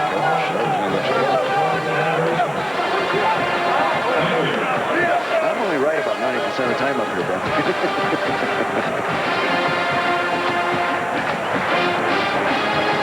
When you watch Detmer on the practice field, the ball very seldom touches the turf in any passing drill. He is so accurate, and he has such a great feel and understanding of the game. His dad was his high school football coach. You can't throw any terminology at him that he hasn't heard somewhere along the way. Taylor checks in as a new return man. Hard to return it, though, if the ball's about 8 yards deep in that end zone, which is where Leslie's been planting it here so far. Now, this is only our second game this year, having done Texas A&M BYU last week, but we haven't seen many kickoff returns. The kickers have been banging them into the end zone. That's a rare air out here in the Mountain Time Zone, Coach. That when they return, they can also cover it. Here comes Taylor now from the 8-yard line. Up that far sideline. Fastest man on the team to the 41-yard line. Gives him a little lift. That should have been covered much better than that because they had good hang time. That was much better. That was not good coverage. A weakness in special teams. We spotted something. The kamikaze is back in Leslie. Watch number 12. Jackaroo tells us he's going to stay away. Not going to make any tackles. Folks, watch the barefooted one come down on this. Say, this is what you thirst for. Let me have him. And he takes him right down. Geez, that excited you, didn't it? Yeah, I love God darn it, you're getting into it. When they play some football. He's got a full scholarship. Make a tackle. First and 10, ball on a 41-yard line.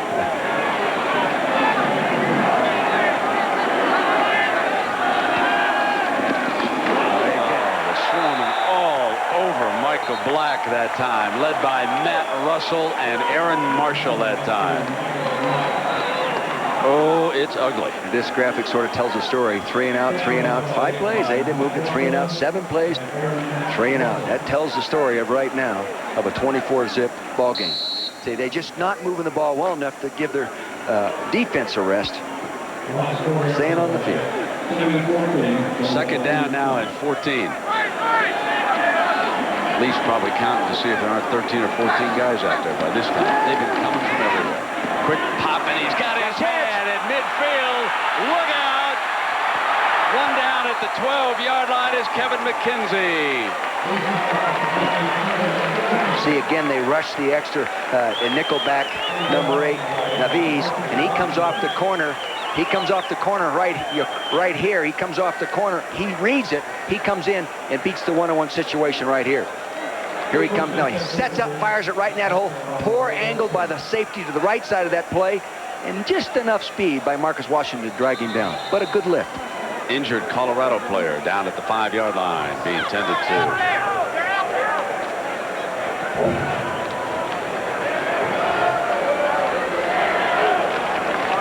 I believe that was the corner over there, Washington, Coach. That was.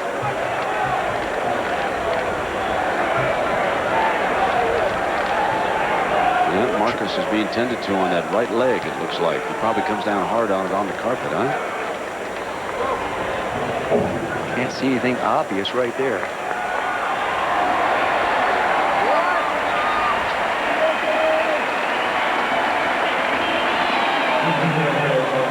First time today they've been inside the 20, Coach. They did a good job last year. As you see, down there 29 times, scored 26, 21 touchdowns. A good percentage. You don't want too many field goals when you get down inside there. You want the 6-pointers. Critical here to get in there. Carpenter is off to his right. Tim's now in the game. slots to the right. Here comes the blitz. The handoff is blocked against it. They run to daylight, just where the man was blitzing from, to the 2-yard line. One of the few times today they have been able to exploit the safety blitz. But what they did, see, they counterplayed and they pulled the left side of their offensive line, and they got a kick-out block on the blitzer and opened the hole up inside him, Brent.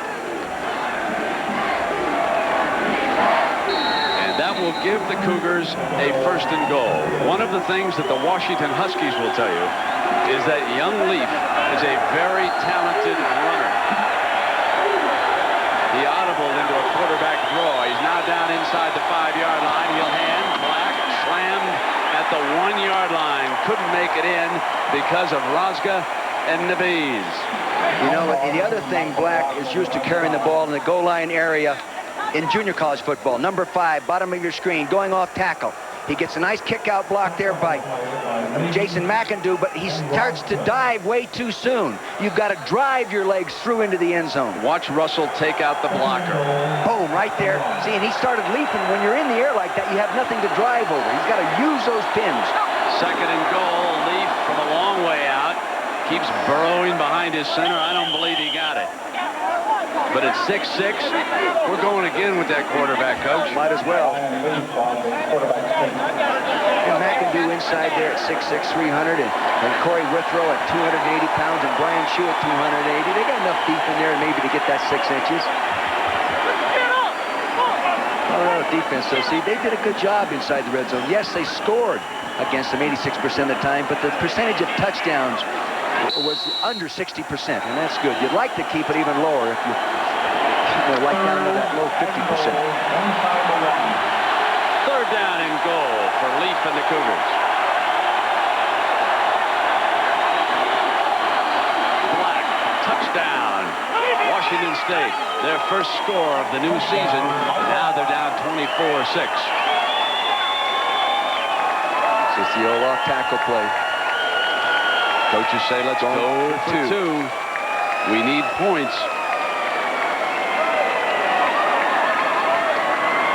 3 times 8 draws us even. This is not an easy play as people think. You know, last year in NCAA division football, 44.5% successful in converting a 2-point play. The highest it's ever been, I think, was 47% successful. Leaf will use a timeout. 2:54 to go. And he wants to come over and discuss it with Coach Price. Take another look at that touchdown. Very fundamental offensive play. They pull the guard on the right side of your screen. McIndoe, he kicks out. They lead the back through, and he just leaps into the end zone. Does a nice job. Same play that they ran the play before, but didn't get in there.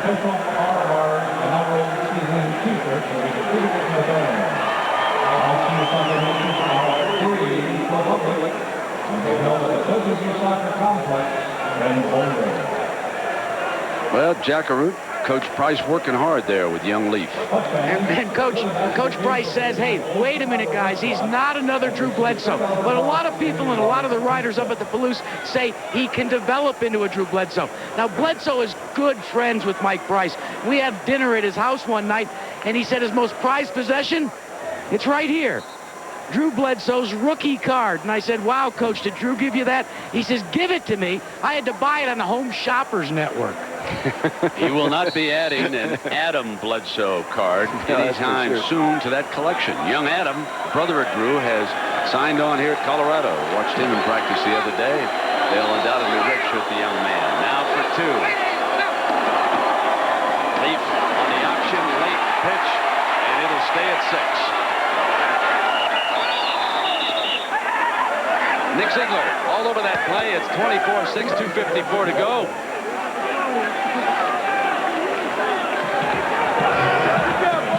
And there you have it, inside of 3 minutes. He showed his mobility as an option quarterback there, coming down the line of scrimmage here. At that size, at 6'6", 240 pound or so, good mobility. I think he's going to come out and play a little bit better in the second half, too. Regardless of how confident he felt yesterday and relaxed that he seemed, I think sometimes you're only kidding yourself. You need to get under the gun a little bit more and start, you know, gaining confidence and relaxing before you play to your ability. How's his offensive line? His offensive line, it's not so much the line, it's the blitz package that's giving him a problem. That 5th and 6th rusher has given him as much a problem.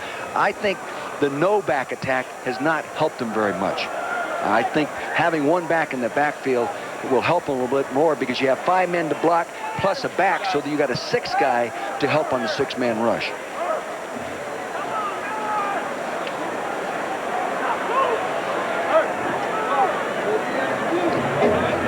Tony Truant, number 47.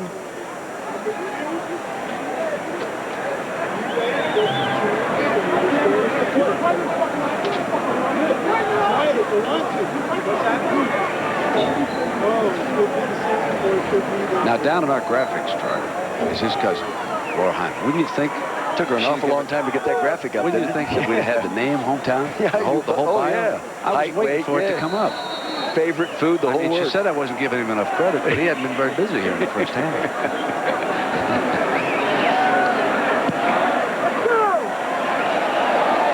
Strong leg.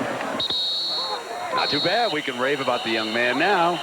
And the ball will come out on the 20-yard line here with 2:54 to go. 24-6. Buffalo's leading the Cougars. When Coy comes out of the huddle, he goes through a progression mentally, almost like a golfer trying to improve his golf swing, but he has good concentration. He comes out and he checks protection. He'll point to the one guy maybe in the type of protection that they can't pick up. Then he looks for a gimme look. If there's something I can get there easily, I'm going to pop it to him right now. Then he looks for a coverage. What kind of coverage are you going to play? Then he has to concentrate on being sound with his footwork mechanics, and then, of course, would he snap the ball out? He does that every time he throws the football. Ray Caruth with only one of the 9 receptions. Still over on the sideline. Dropping the running back, slips free to the 22-yard line with James Darling holding on. What happened on that play, the big offensive left tackle, Andrew Welsh, who pulled, he slipped and fell on the AstroTurf and couldn't get to the point of attack quickly.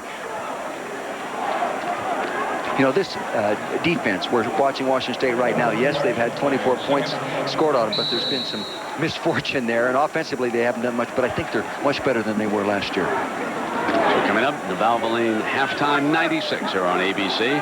Ray Caruth brought this play in from the sideline and goes out to Detmer's right. Double tight, dropping the lone running back for Colorado. He'll carry it. Right side is sealed up, and he battles his way out to the 25. The young man from Naples, Florida, and the call to Colorado from high school coaches and scouts down there was, we've got a young man who looks just like Eric Bieniemy. And the coaches just said, oh, come on, forget about it. They went down, they took a look at Troutman down there, and they said, you know, by gosh, he does look like Eric Bieniemy. Built like him, runs like him. They just hope he winds up with as good a career as Bieniemy had here. 3rd down and 5 now, inside of 1:45 left in the first half.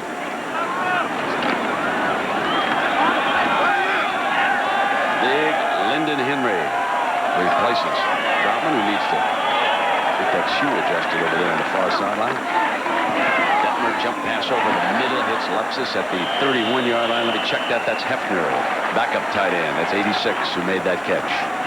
He doesn't make many mistakes. He recognizes, I'm talking about Coy Detmer, he recognizes the things the defense gives him, and he quickly responds by taking the easy things first. Very, very smart young man. Of course, his brother is the backup quarterback right now at the Philadelphia Eagles. Was almost going to be the starter, but now Rodney Pete's back and ready to go. First down for Coy.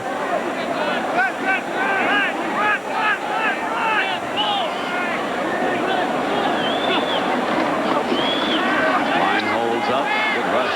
Down the middle. Got a man. Almost picked off. It was intended for Caruth, and Derek Henderson almost intercepted it.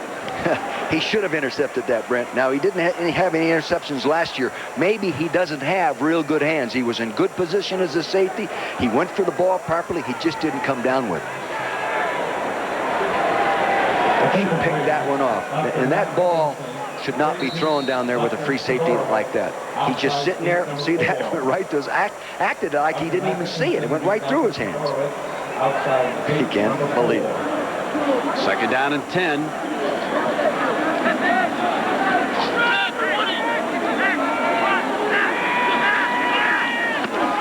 Huge hole on the left side. Troutman, first down. You know, know what they did on that? They ran a trap, and he ran behind the pulling guard. It was a real good play. The defense almost overreacted. You'll see the pull from the right side of your screen across. See, and he pulls and he runs right past it to get so much penetration, they didn't really have to trap them in. Let me check that. They were short of that first down. Now the officials call a timeout. Darling. He's made some plays, Darling has, up in there. Made some real nice plays. He's over on the near sideline here talking to the coaches, and they're going to take him out. And Todd Nelson, his backup, checks in at middle linebacker right now on 3rd and 1.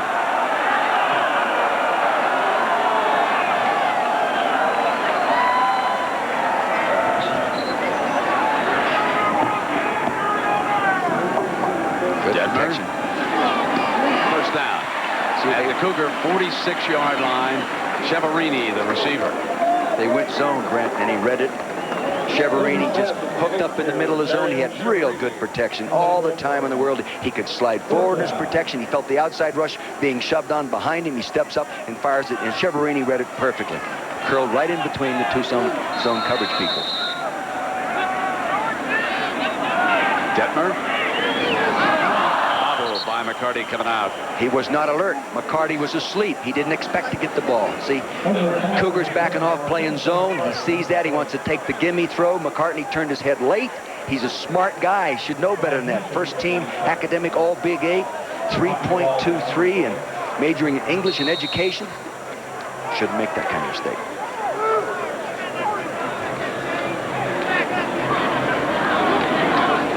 These guys have been very effective in 2-minute drills. Last year, I think it was 5 for 8 in scoring in a 2-minute situation. They're running out of time in this one with 13 seconds left. Second down and 10.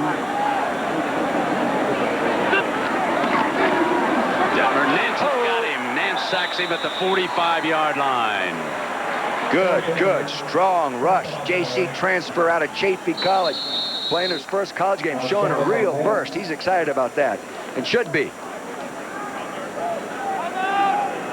Jack Arute, a little dry in this arena today, partner. Yeah, it's a little more dry than usual, and maybe the crowd's just a little bit more quiet on account of it. Brent, last spring, the college officials decided that what they would do is, for the first time in history, ban alcohol inside of Folsom Field. Now, that gave rise to a question of what to do about tailgating. So what the athletic officials decided is they would issue selected permits for certain parking areas for tailgating, and alcohol consumption would be allowed there. That's the way it stands right now. Now, in the local paper this morning, it was interesting. The quote from the president of Colorado said, "We are doing it on a trial basis." Now, the question is, does that mean alcohol inside of Folsom Field on a trial basis is being prohibited, or the alcohol permits out in the tailgating area? I tend to think it's just the tailgating area. All right, Jack.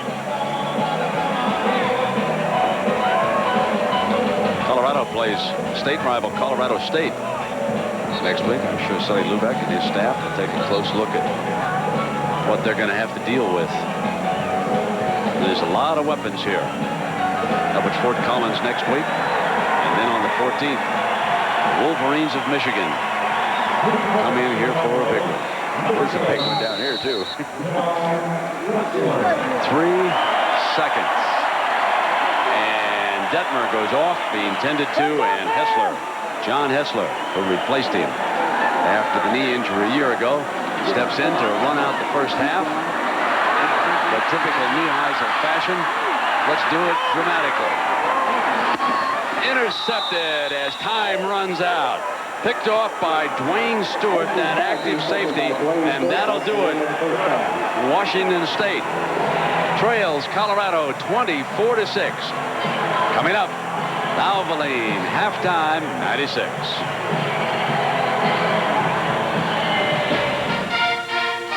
College football on ABC Sports. Brought to you by Plymouth. One clever idea after another. That's Plymouth. And McDonald's. Have you had your break today? Stay tuned for Valvoline halftime 96.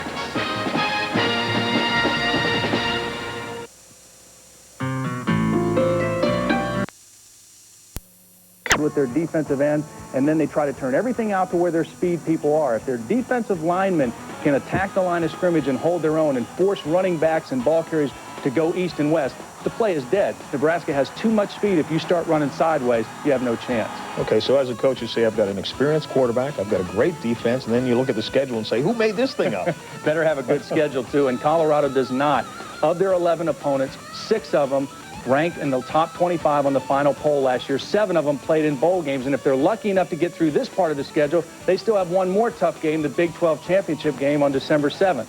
When you talk about Florida, their 2 toughest games are away from the swamp, where they're very tough to beat. They play at Tennessee early in the season and at Florida State late in the season. Florida State may have the best schedule. They've got 9 of their 11 games played in the state of Florida. They play in the ACC, where they're 31-1. The only tough one might be at Miami, where they haven't won since 1984.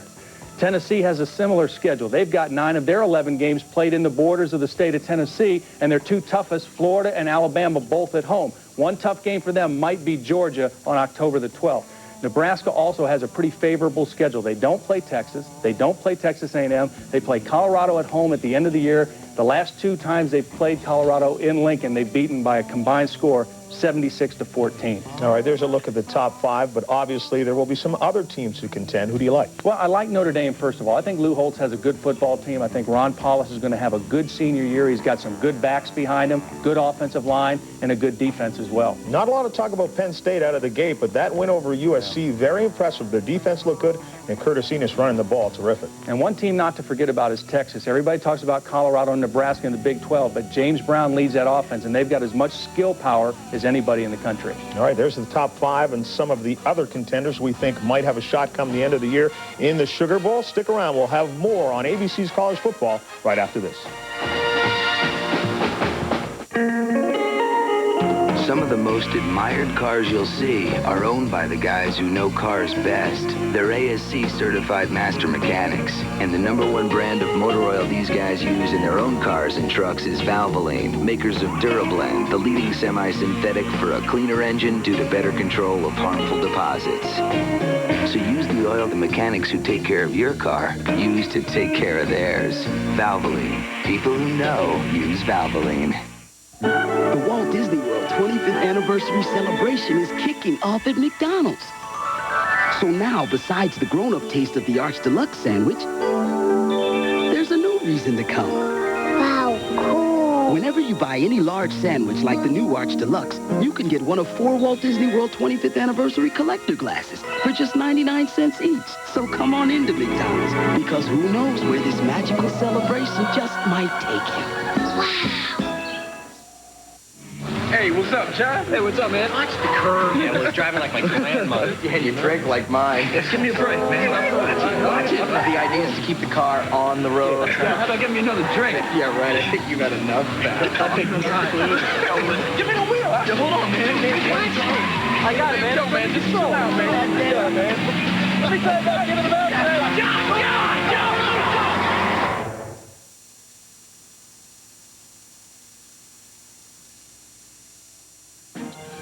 When we left you, our leader Jesper Parnevik was at the 18th hole, the par 5. He would get his par, but Nolan Hinkie would roll in this putt for birdie, and he would pull to within 1 after 3 rounds. Join us tomorrow for final round coverage of the Greater Milwaukee Open presented by Miller Lite at 4 Eastern, 3 Central, and Pacific.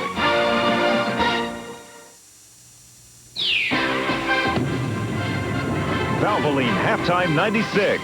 Brought to you by Valvoline, the #1 choice of America's top mechanics. People who know use Valvoline.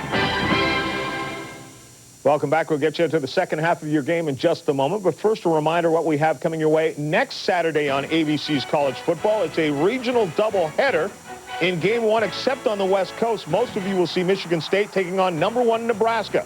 At 3:30 Eastern, 12:30 Pacific, USC tackles Illinois. Penn State hosts Louisville, or regional games featuring co-defending ACC champion Florida State or Big 12 power Oklahoma. At 4 Pacific, for our West Coast viewers only, Utah heads to Stanford to take on the Cardinal. Check your local listings for the games available in your area and on pay-per-view. Your second half is coming up right after this message and a word from our ABC stations. Every day, lots of people choose FedEx to take their 2-day packages. Cost about $12. Every day, lots of people choose UPS to take their 2-day packages. Cost about $6. Every day, lots more people choose the U.S. Postal Service to take their priority mail 2 to 3 day packages. Cost $3. So, 12, 6, 3, what's your priority? Priority mail from the U.S. Postal Service. I'm a runner. I'm a writer. I'm a mother. I'm a 12-year-old. I'm a lover, a cook, and a wannabe computer nerd. I'm not as young as I used to be. I am as young as I'd like to be. D8 isn't just juice. It's a full serving of the vegetables you need to keep you running on all 8 cylinders. How many cylinders are you running on? John and Peter are 2 lawyers working the same case. Nancy. But Peter doesn't know John's living with her. John, what do you think of Nancy? She's a great lawyer. I love her. Come on, give me a little something.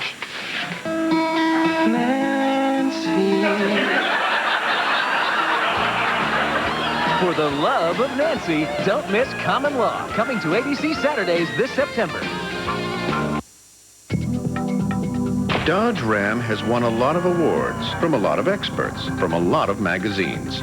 But according to a survey of new vehicle owners by Strategic Vision, Ram is also winner of the Total Quality Award for Best Owner Experience in its class for the 2nd year in a row. An award from the most important truck experts of all, the people who make the payments. Dodge Ram, the rules have changed. I'm using a yellow humpy on 4X tippet. We can get by creek. We'll take the 5A Crown. Don't go. He was in the creeks. He got the whole shot on me, but I blew by him through the tracks. The Denver Post is the official newspaper of the Fan because we speak every fan's language. I took it to the glass, and I gave that guy a facial. Call 832-3232. Buy 6 months, get 6 months free. Easier to hold, easier to read. Every day by 6 a.m. The Denver Post, more of a newspaper. What's this? Parabolic microphone you can hear all the way over to the Ford dealership. Good idea. Get $1,000 cash back on any 96 Ranger during Ford's factory-authorized clearance. Are they talking numbers? We're in bigger trouble than I thought. That's right. Buy any Ranger 4x2 or 4x4 and get $1,000 cash back during factory-authorized clearance. That's it. I'm going on vacation. 1,000 cash back on Ranger during Ford's factory-authorized clearance at your Rocky Mountain Ford dealer. Sports with Geneva.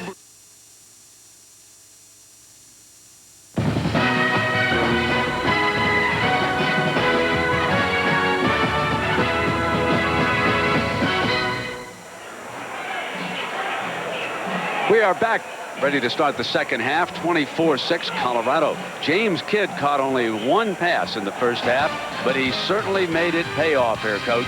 And it wasn't an easy one. He had to reach out and stretch to get it into the end zone. He's not the biggest, strongest guy, but he knew where the goal line was. He reaches across right there with a good effort. Bang, touchdown.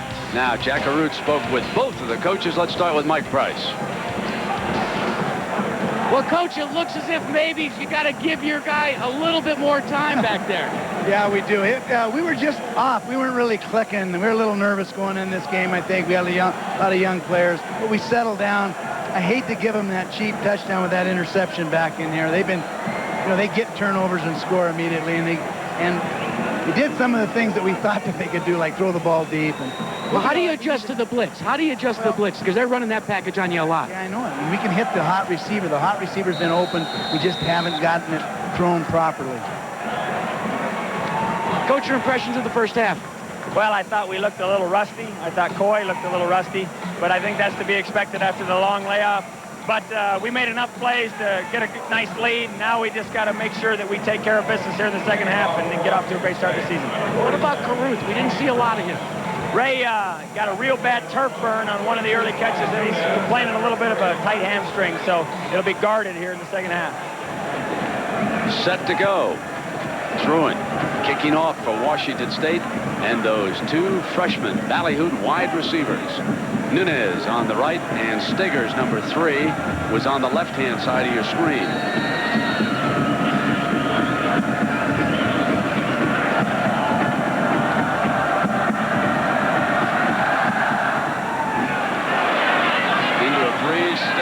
step out of bounds, makes a mistake inside the 5-yard line. Well, that's a freshman mistake right there. Yes, he just lets it go out. He gets it out on the 35.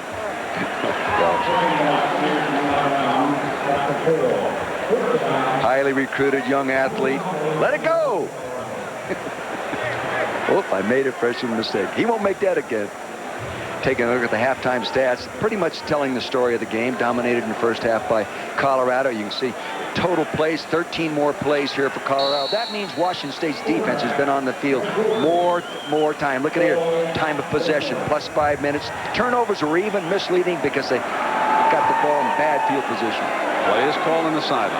Detmer shaken up late in the first half, hands to Troutman. And the one thing that we have noticed is that Mr. James Darling and that front seven have done a whale of a job. That is 12 first-half tackles for number 33, Darling. Now, this is what they did against that defense, Dick. Well, they were really effective. You know, they got the ball in plus territory here and fumbled it. But the other times, they got the field goal out of it. They got it in the 13-yard and got the touchdown out of it. But defensively down here, they started playing better. And they started right out on that first play, playing very solid with those down 4. Second and 11. Pair of tight ends and a fullback, Keith Miller, will lead the way for Troutman on a sweep to the left, and Troutman breaks the daylight. Look out! 25, 30, 40. Finally run out at the 48-yard line. So Troutman breaks left and busts one across midfield. But Kyle Smith, the left guard, shaken up on the play, is being helped off to the Colorado sideline. Taking a look at the end zone, you'll freeze it right there. You'll see the inside linebacker scraped off to get into the hole Darling did, but he got picked up, and he didn't get in there to fill that lane. That opened it up, and the safety should be able to get in there and make that play before it gets that deep. They didn't get it done. A 50-yard run, but Colorado loses its left guard. It did not appear to be serious. He got up, he left under his own power. He led the way through the block, and as he went down, he was in pain, and he's being tended to. So now, Aaron Wade, one of the backups, might have checked in. Fake to Henry. Detmer, incomplete. 2nd and 10, and Detmer goes down. Delmar Murray, who suffered a slight concussion in the first half, returns for the Cougars and takes the Colorado quarterback down legally. These down 4 players, Darian Booz, Delmar Murray, Leon Bender, and Shane Doyle, are physical, and they're demonstrating it right there on that play. They get after you, Brent, and if they can maintain conditioning-wise that tempo, they can, the offense do anything. They can get back in this ballgame. Lyndon Henry, again the running back. Cheverini is the slot receiver. Outside him is Savoy. Anderson is off to the left. Henry. Pounds to the 41-yard line. This will be 3rd down and maybe 3. What they did, they stunted right out of it. They cross-charged the 2 inside tackles. Right here, you'll see here and here coming on around and opened up the hole because they picked up that stunt. The ball just got there a little bit too late to take advantage of the blocking on the line of scrimmage. Ray Caruth checks in for the first time this half. He's number 21. He'll come slot receiver to the right. Savoy is outside him. Number short drop, and they hit Savoy, who can't break free. It's going to be close. It will depend on where the ball is spotted. See, now the Washington State Cougars, Coach Bill Doba coming with his version of the blitz. He said he did not plan to blitz other than on rundowns. Favorable spot, 1st down Colorado.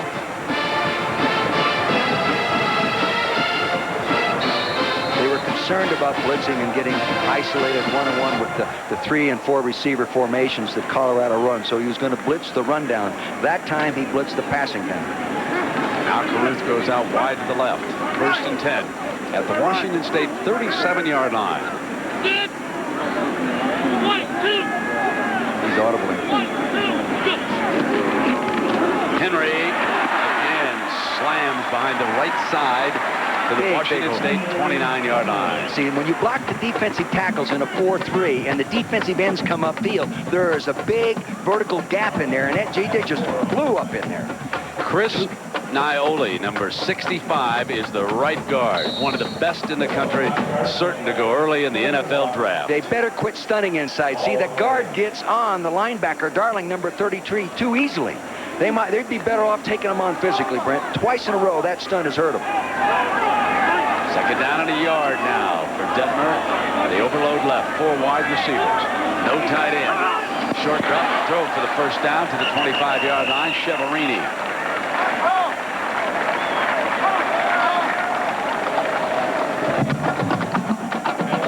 A little closer than some might have expected. That coach at Bowling Green does a heck of a job. He has done a great job.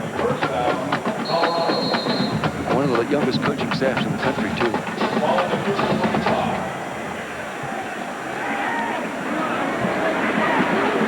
First and 10. Ball at the Cougar 25. The 50-yard Troutman run. And Troutman checks back into the backfield. Herschel Troutman out of Naples, Florida, number 5. 7 yards behind the line. They're coming again. Detmer's flaring to him. Here's Troutman wide open down the sideline. Cuts free. Touchdown, Colorado.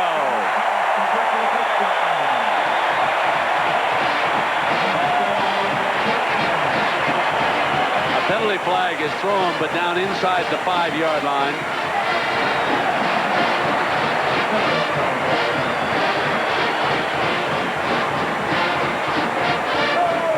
See, they blitz over on that tight end side of that formation. That's a 96-yard drive, and 75 yards of it would be credited with Mr. Troutman if this holds up.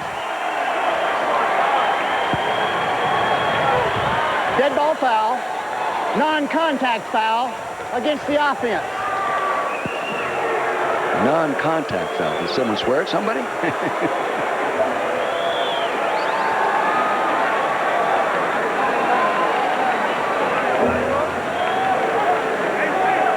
Now, you would have thought.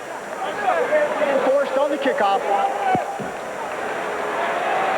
That must have been a celebration. Yeah. I didn't recognize The boys got unusual carried away. though. They got excited. What a shame. Well, I was upset, weren't you? Oh, I couldn't stand it. It really distracted me, I'll tell you that. Oh, come on. That's the first game. And start things right by enforcing all the little things.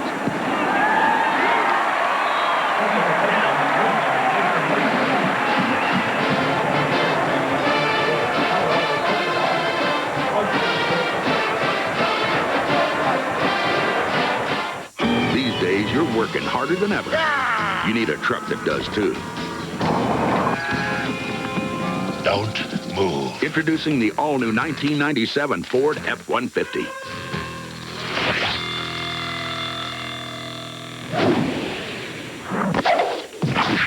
With even more horsepower and torque. And all the legendary strength of an F-Series. Better get to the Grand Canyon before we do. The all-new Ford F-150.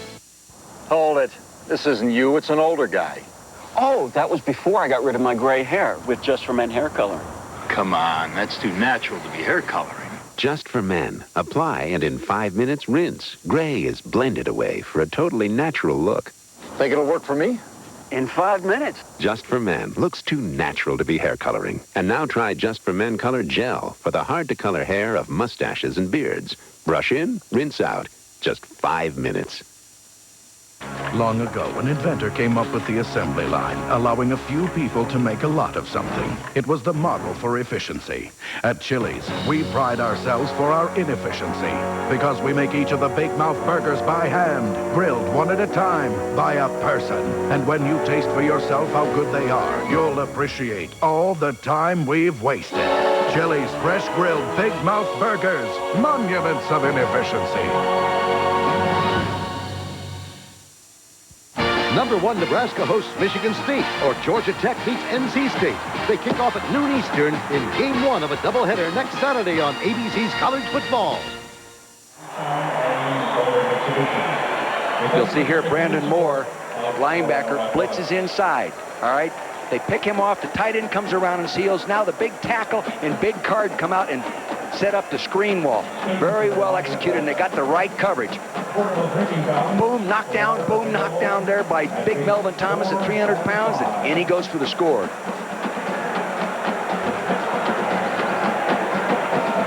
Jackaroo Well, let's update you on Kyle Smith. He's got a bruise back on the right side down by the kidneys. They dumped 5 pounds of ice down in that area. He looked up and said, I'm ready to get back in there.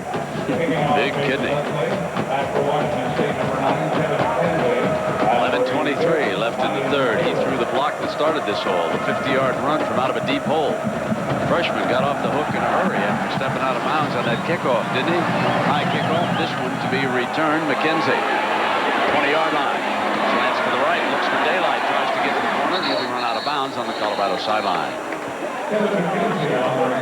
Well, let's check in on what the network has planned for you tonight. Those of you who missed the Beatles anthology last year, get a chance tonight to watch it right after Second Noah, here tonight on ABC.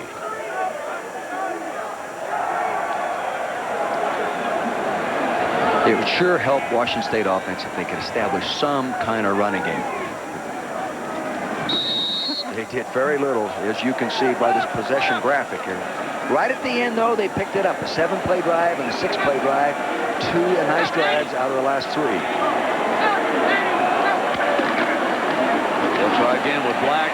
Maybe a yard, and that would be all. Neighbors in on top of him. Hannibal Navis. Hannibal Navis. 6'3", 230-pound sophomore from El Cerrito. Had a great spring practice. They were very high on him when we got in here Thursday. We were talking to coaches. They talked about this guy. Has the speed to cover back out of the backfield, the physicalness to take on the big backs and big tight ends. Washington State has tried 14 times to run the ball, and they have gained only 9 yards. Second down. Leaf on the move to the left. Almost picked off, and that has been his nemesis all day. Safety, Ryan Black.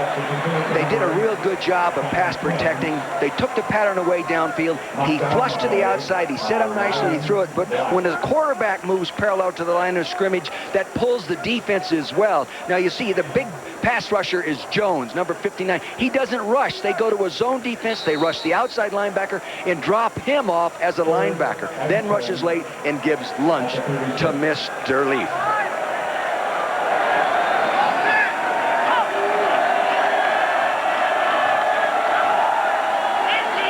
No back. Third down and 10 for Leaf. Incomplete. It is dropped. Michael Black, the running back, the intended receiver. So, and I don't know how many balls he caught in junior college. He ran for 1,563 yards his freshman year. Was an All-American in JC. But I don't know how many times they threw him the ball. I even noticed in pregame warm-up that he didn't have the, the real soft hands yet. And he'll develop those up there in that offense because they throw to those running backs. I think one of the most impressive fellows has been Jeff Banks here today, the punter that they picked up in the junior college, as far as the Cougars are concerned.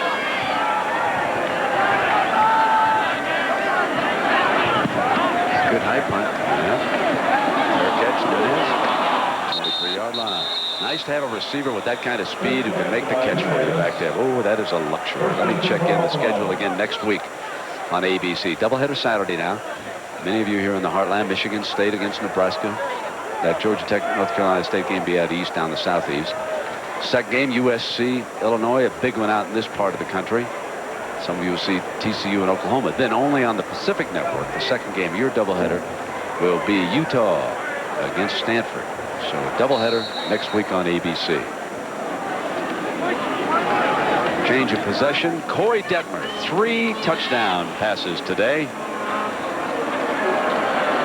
And the way the score looks, 31-6. We'll see a lot of these Colorado fellows before this is over. And that is Ray Caruth, smoothly thrown out of bounds at the 33-yard line.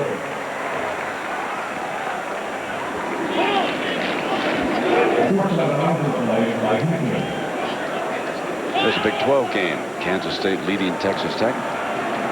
Kyle Smith is back in at the left guard position, so obviously he's okay. He had a broken foot a year ago, and he broke an arm, and he's had some physical injury problems, but he was sound. I talked to him the other day. He said he felt he was really ready to go.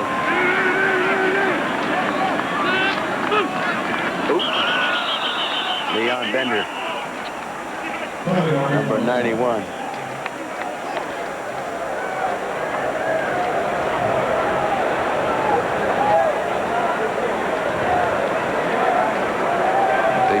big 91, Leon Benner can end up being a dominating player if he'll take his academics seriously. Dead ball. False start on the offense. It's still first down.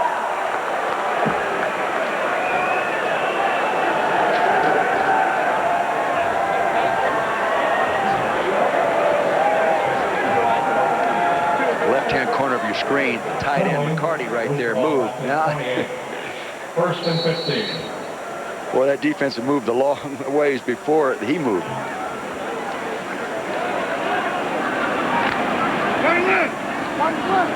Savoy and Caruth off to the left of Detmer. Kid comes out to the right. Detmer to set the screen with Kaufman. And he's hit at the 32-yard line, almost back to the original line of scrimmage. Brandon Moore making the stop for the Cougars. Well, Rick Neuheisel said they were going to incorporate more screen passing in their game. It helps slow down the rush. It also gets the ball to a skilled receiver, a running back out there behind good offensive linemen, spreads the defense out there. They had it if they just get one little nudge block out there. Colorado State hosts Colorado next week at Fort Collins. We sure had a good time when we went to Fort Collins a couple of years ago when they played Utah. Troutman on a cutback. Slams to the 38-yard line, wrapped up by Darling. James Darling did a real good job of coming off Chris Naioli's block. Chris was not quite as physical. He was just sort of brush blocking him. To the right side of your screen, you'll see Darling move over. He reads the draw. He steps up. Now, there's big Naioli. See, he's got both hands out there. Not being aggressive enough with that block. He's big enough. He should get pressure on him and knock him back. Darling has made a lot of plays, Brent. 3rd and 5 for the Buffaloes. Caruth slotted right.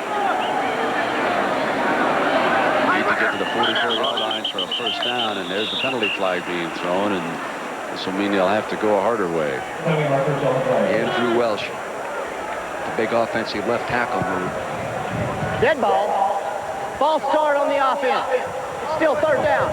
You know, when offensive tackles, especially on the left side, protecting the backside of the quarterback, have been lining up all game on a real good pass rusher, you're more apt to get them to move early in the second half than early in the ballgame. They start getting a little antsy when they see a good pass rusher lining up out there. Ball at the 33. Where's Brigham Young when we need him, Coach? Boy, did they put on a show, both of those teams last week. 31-6, Buffaloes. Detmer back. First down midfield, puts it into Savoy's hands. Here's some more of that speed. 25 out of bounds inside the 20-yard line. No pressure. Gave him way too much time to throw that football. That pattern took a long time to develop, Brent. Shouldn't get that much time. Maybe pass rush being tired already. They cross-charged inside, sometimes if not executed properly, and it wasn't executed properly. Big hole in there. There was no one in the quarterback's face. And here he goes, and Savoy, that 4.35 40 time. Tough to catch him from behind. Speaking of that, take a look at this speed of these wide receivers. Look at Savoy, where he stands. 5th on this list. They're the two freshmen ahead. Ray Caruth, incidentally, one time was timed at 4.17. Not his official time. This is Hartman. And he is stacked up at the 18-yard line. That speed, one of the reasons why Colorado has a chance to run all the way to New Orleans on the night of January 2nd in the Nokia Sugar Bowl. That's where they hope to determine the national champion this year. And this is some good-looking football team, Coach. Yes, it is. But you know something? Personally, I think they should take advantage of the ability of that offensive line a little bit more and come off the ball in their zone blocking principles and block people, get good line splits, and attack people straight ahead. Because when they do it, as I look here, they're very good at it. 2nd down and 11. Detmer firing, using the tight end at the 15-yard line. Detmer is one of those quarterbacks who seems to sense pressure. He just feels it at the right time. Yes. He has to unload the ball. Can't teach anybody how to do what he does. You know, if he'd held that a split second longer, he'd have been on his back, Brent. And that was Shane Doyle doing a nice job of come around the outside of Andrew Welsh. He comes around to the right side of your screen. You see, boom, he lets it go. He knows he's going to get it. He feels that guy there the whole time. And, you know, I've coached quarterbacks that didn't have that feel in the past, too. They'd get the bell rung and all these other things, and you're wondering where the guy came from. The good ones know where the guy is. Football awareness. Third down and 8. 7-minute mark, third quarter. Colorado 31, Washington State 6. Detmer changes up at the line. Penalty marker is thrown. Anderson steps out at the 4-yard line, which would be a first down, but hold on because a flag is thrown. Penalty marker on the flag.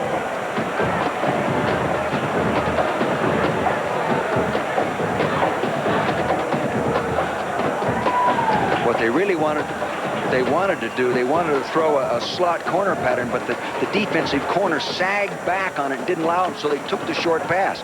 Here it is, Chris Anderson taking the short one. See, he wants to pull the defender up and get the ball in behind him. They were running a pattern in behind him, but they couldn't get there because he held them off. Lawan Gibbons, number 31, did a good job. We'll replay. Third down. But the ineligible man downfield brings the ball back just outside the 20-yard line. So to get a first down, they're going to have to get to the 12-yard line. Coach. Oh, I see it. The second man in the slot was on the line of scrimmage, and then they had the wide receiver on the line of scrimmage as well. So it's 13 yards for the first down, 20 for the touchdown. Lobbing end zone, incomplete. Student body down in that section. Thought there was contact against Anderson with Terrell Henderson all over him. You know, Anderson's a big guy at 6'4", 220 pounds, and they're putting him on a 5'11" guy right there. He definitely had his left hand on him. Terrell Henderson, number 3, definitely interfered with him. No question. Those fans down there are correct. Smart students here in Boulder. Jason Leslie. He made first field goal, first scoring play of the game, put Colorado up by Trey. Weisger, the safety, will put it down for a 37-yard attempt.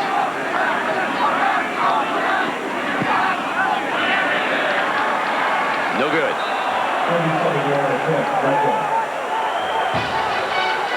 So the score stays. Colorado 31, Washington State 6. Cougars ball when we come back. The legendary Chalice of Malta has never come cheap. In 1238, it was captured by 10,000 Celts. In 1512, it took an entire armada. And in 1703, it took an arranged marriage to the daughter of Charles V, the older one. But luckily, if you want the golden Chalice of Malta, all you need is the golden card of Visa, with extraordinary purchase power for extraordinary things. It's even mightier than the sword. Visa Gold fits everywhere you want to be. What did you eat this weekend? A couple of burgers Friday night. A couple of donuts. 2 tacos. Barbecue ribs. Chocolate cheesecake Saturday night. Some pancakes for brunch. Gee, that's funny. I should have exploded about an hour ago. If you kind of ate your way through the weekend, start turning things around tomorrow with Kellogg's Special K cereal. Just 110 calories, not a speck of fat. Get those delicious, lightly toasted Special K flakes. Let your taste buds continue to enjoy. Start taking off what you took on this weekend. Make Monday Special K Day. This is Ford Escort. Did you know that it's new? If you knew that it's new, did you know the wagon's new too? The engine is new, the suspension improved. A safety cell protects but stays out of view. It's quieter inside to shush out the out. But for those who simply must twist and shout, there's premium speakers on a new stereo, so you can get every note and get it to go. This Escort is great. This Escort is nice. This Escort has a very sensible price. So why not check out the newest Escort this season? We've given you every rhyme and rhymed every reason. College football on ABC Sports brought to you by the all-new Ford F-150. Strength after strength after strength. And the United States Postal Service. Boulder, Colorado. Just a great setting here, and in our never-ending quest to find the best pizza in a college town, Dick Vermeil took me to the 14th Street Grill last night here in Boulder. Oh, a unique taste. It was very, very different. You know, and we're sort of connoisseurs of that kind of stuff around these college towns. And First and 10 now for Leaf and the Cougars. Black is eaten alive for a loss of a yard, and Jack Arute I dare say there are going to be a few more of those black buffaloes handed out to some of these defensive players this week here in Boulder. Well, Brent, it's a brand new club that they've come up with based upon a Native American warrior organization. It's called the Order of the Indian Dog Soldiers. Now, this is the buffalo, but this is the Native American symbol right here. Now, in order for a defensive player to earn it during spring ball and in fall practice, he had to show exemplary integrity and also exemplary intimidation. When they talk about intimidation, they're not talking about trash talk. If they do well, you can earn this symbol. If you don't do well in a regular game, you can lose the buffalo for one game. And some of those helmets, Prussian black at the 25-yard line. This will leave Washington State with a 3rd and 5. Dick, what's your feeling about giving, here we have a Terrell Cage shaken up a little bit. What's your feeling about giving the defensive players a goal like that on any kind of a team? I think it's good. I think people take pride in it. And, you know, these guys really work hard in the offseason and spring practice and everything. And a little recognition for the guy that's done it more consistently and with more passion, what he's doing here on the field. And like Jack said, you know, you can also lose this if you don't play well. You can never lose all of it. You can only lose part of the award. They can take the black buffalo off there. But I think it's good for morale. I really do. And I'll tell you, the coaches really believe in it. They really do. You talk to A.J. Kristoff, who's really the coordinator of the defense, and I think the stimulator of the idea, and they believe in what they're doing. And, yeah, they do what they believe. Well, one of the things about this Colorado program, offense, of course, sells tickets, but defense wins championships. And you have to be impressed with the defensive performance today that he has turned loose with his unit. No question. A.J. Kristoff said they were going to be more aggressive, just like the offense is. He said they had enough players to be aggressive and take chances because of the skill. He's not saying, well, we don't have enough of these guys, enough. He says, I've got talent here, and we're going to turn them loose and let them play.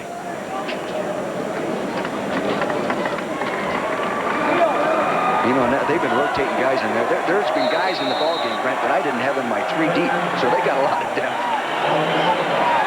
3rd and 5, Leaf and the Cougars.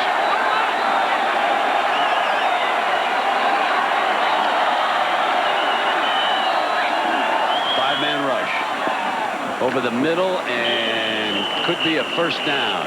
It is. See, when you give him enough time, and he doesn't need much time to throw that little slant in, he just gets back there and pops out with that little quick delivery. McKenzie, the receiver. Ball out to the 31-yard line, and Leaf will start a fresh series.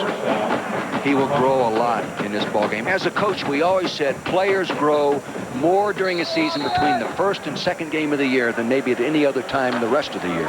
And I'm sure that'll be true with this young man's performance today. He'll be better next week. 3 wideouts for Leaf off to the left. Jason McAdoo. Left guard jumped on the play.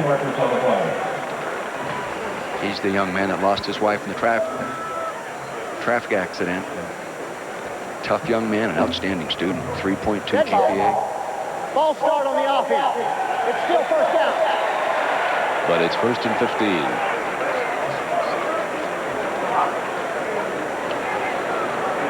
You know, a guy's been playing pretty well in there, Scott Sanderson, the big offensive left tackle. Everybody say he's going to be an All-American, one of the best 4 or 5 offensive linemen in the country. And so far, he's done a pretty good job.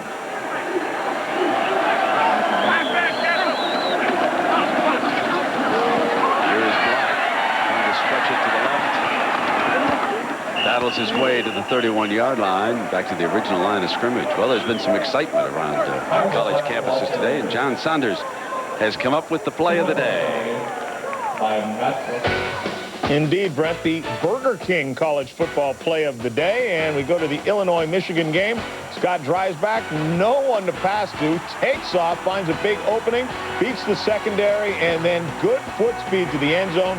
72 yards on the touchdown run to give Michigan the lead. They're holding on to that right now.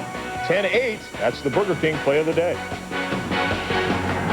All right, John, thank you. We've had several exciting plays here authored by Mr. Coy Detmer in the Colorado Buffaloes today. Detmer with 3 touchdown passes. 31-6 our scores. Coming after him. Leaf against the blitz. Throws incomplete. Coming after him. See, he had to blitz, read that one and throw it quickly. They've turned 2 guys loose up inside. They can only pick up one of them. He throws the ball, but not accurately. Why don't they put a white jersey on Ryan Black? He's living in that backfield. Can't anybody hit number 6 here? You'll see what I'm talking about. Right up inside. Here he comes. One right there. Now here comes the second one right there. 2 guys inside like that. Remember, Ryan Black is a strong safety. And in the nickel coverage, he comes up and plays the linebacker spot, and they blitz him like a linebacker. 3rd and 10. Very well conceived defensive operation today. Deflected, incomplete. And it's punt time for the Cougars again. That's amazing. A guy that tall. That's the second ball he has had batted. That's Terrell Cade who was shaken up. And it is the left leg. That was Mau deflecting that pass at the line of scrimmage. You know, I had a nice talk with Mau the other day, and I said, you know, you guys with these different names are really tough to broadcast. He said, Coach, if you can say Mau once, you can say Mau twice, and you've got it. Jeff Banks. Nunez set to return again for Colorado. Mau talking about him. He's one of 11 kids. It's a pretty good-sized family, Mr. Mushberger. 11. Imagine feeding 11 people. Hope they're not all his size. I can't imagine the price of educating. You've got to turn them into all football players. Nunez no fair catch, and that's dangerous right there. Down at the 26-yard line. 31-6 Colorado. The job needs 4 guys now, and the guys need all their equipment. You're working harder than ever. You need a truck that does too. Meet the all-new 1997 Ford F-150, the only full-size pickup with a standard Super Cab 3rd door, 60/40 split rear bench, and standard dual airbags, plus a taller cab for more hat and boot room than ever. After all, the guys aren't getting any smaller. The new Ford F-150. Strength after strength after strength. Here's something I want you to think about. Discus Athletic. We're made for whatever you like to do. Like biking, football, and for you Europeans, football. 1 gram for every sport. You can't say that about these outfits. My, the Unitar, that is special. Unnecessary spending. 20 yards. So, no matter what your game, choose Discus Athletic. One thing to wear. But pick your colors carefully. I'll stop the world and melt with you. You've seen the difference and it's getting better all the time. I'll stop the world and melt with you.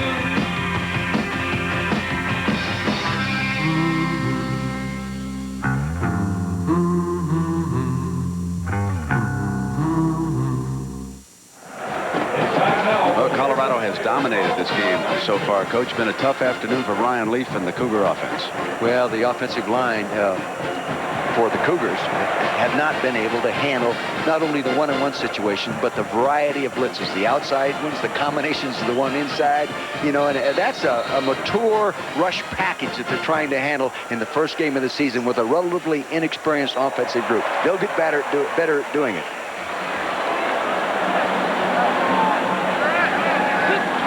First and 10. Detmer fires to a diving receiver on that far side. James Kidd makes a 12-yard gain. Jack Arute, how about the injured warrior for the Buffalo? Terrell Cade will not see any more action today, Brent. They suspect that he may have a severely sprained right knee. Now, what they're going to do is they're going to splint the entire leg, take him back up to the Dal Ward Athletic Center where they have all of their training facilities, ice it down, and then they'll check it out after the game. But he's out for the rest of the day. Lyndon Henry is the running back for Colorado. 1, 3, go. Gets the call. Upset with himself for not maintaining his balance as he gets to the 44-yard line. Dorian Boose has been a pretty good football player all day, playing the defensive right end spot, number 90. He's not a good football player in Welsh, number 74, and he keeps working. That's the big thing as a defensive lineman. Don't hang up when the ball goes by you. Keep after it. It might be bounced back to you. He's made a couple real good pressure moves in passing situations as well. Caruth back in, Cheverini out for Colorado. Second down and 7 after the 3-yard run for Henry. This will be a slot over to the left, and Caruth will come out split wide to the right. There are 4 wide receivers in this pattern. Quick pop, Caruth. Got it in midfield one-on-one. Turns the other way with that speed. Run out of bounds at the Washington State 40-yard line. You throw into a sprinter. You know, he ran on the track team. He ran on the 55 indoors, and he ran a 100-meter outside at 10 forward. And, you know, and plus he catches the ball this time, and he can run well after the catch. He makes a little move inside catch. Now he has the agility to come back outside, and that makes it tough on D. Marincola, number 6. Boy, what talent. You know, then you come up, play them a little tighter, and what do? They run a little move inside, turn around, and go up on you. Ball in the Washington State 40. Ruth slotted to the left-hand side now. Savoy and Anderson. They just moved the speed right, then they move it left. Quick pop thrown behind to Caruth that time, and crawling all over him was Ray Jackson, but there's a penalty marker thrown on the play. Brent, you made a good point. You mentioned that Ray Caruth was moved over to the other side. This year in the design of their offense, Carl Durrell, the offensive coordinator, and Rick Neuheisel, the head coach, decided to, rather than put him in one spot and allow defenses to zero in and double him, they're going to line him up in different spots and different formations all through every game. Can't zero in on him that way. Penalty is against Colorado. You can see how efficient they were last year, and they're not that efficient today, but not far off it. You know, scored 37 of 44 quarters played in the regular season. That's why they ended up with the second best scoring in the history of the team. On the offense, 5-yard penalty, still first down. And virtually all the people that touched the ball offensively last year are back this year, so they're just more experienced. Carolina big over Clemson. 31-0. Surprises me. So it's 1st and 15 for Colorado, leading Washington State 31-6 here, late in the third. Detmer fires, got his man Savoy, who dropped it at the 20-yard line. He had that one, and you know something? Detmer put it right. Look at, he's grinning. He knows he put it right where it had to be thrown, right over that outside shoulder. Tight coverage right here. He gives him a little shake, comes off, sticks him inside, and then bursts up to the outside. Puts it right where he has to put it, right there. Just make the catch. It's too easy. I'll bet you he doesn't drop another one like that all year. And D. Marincola, number 6, has his hands full covering a guy at 6'3", 200 with that kind of an ability. Marincola now, a little bump and run on Kidd. Detmer under pressure, throws with pressure to the running back, slipping out underneath, and it's incomplete to Henry. Detmer gets up, and he's looking right at Welsh at that time. I thought I read his mind as saying, what are you guys doing allowing this pressure? Here it is right to the left. See, he gets hit right there. Again, that's Dorian Booth coming off the corner. Now, and Detmer got up, and he looked at Welsh. Come on, buddy. Don't you like me? I think they ought to run the football more. Okay? It's the last time I'm going to say it.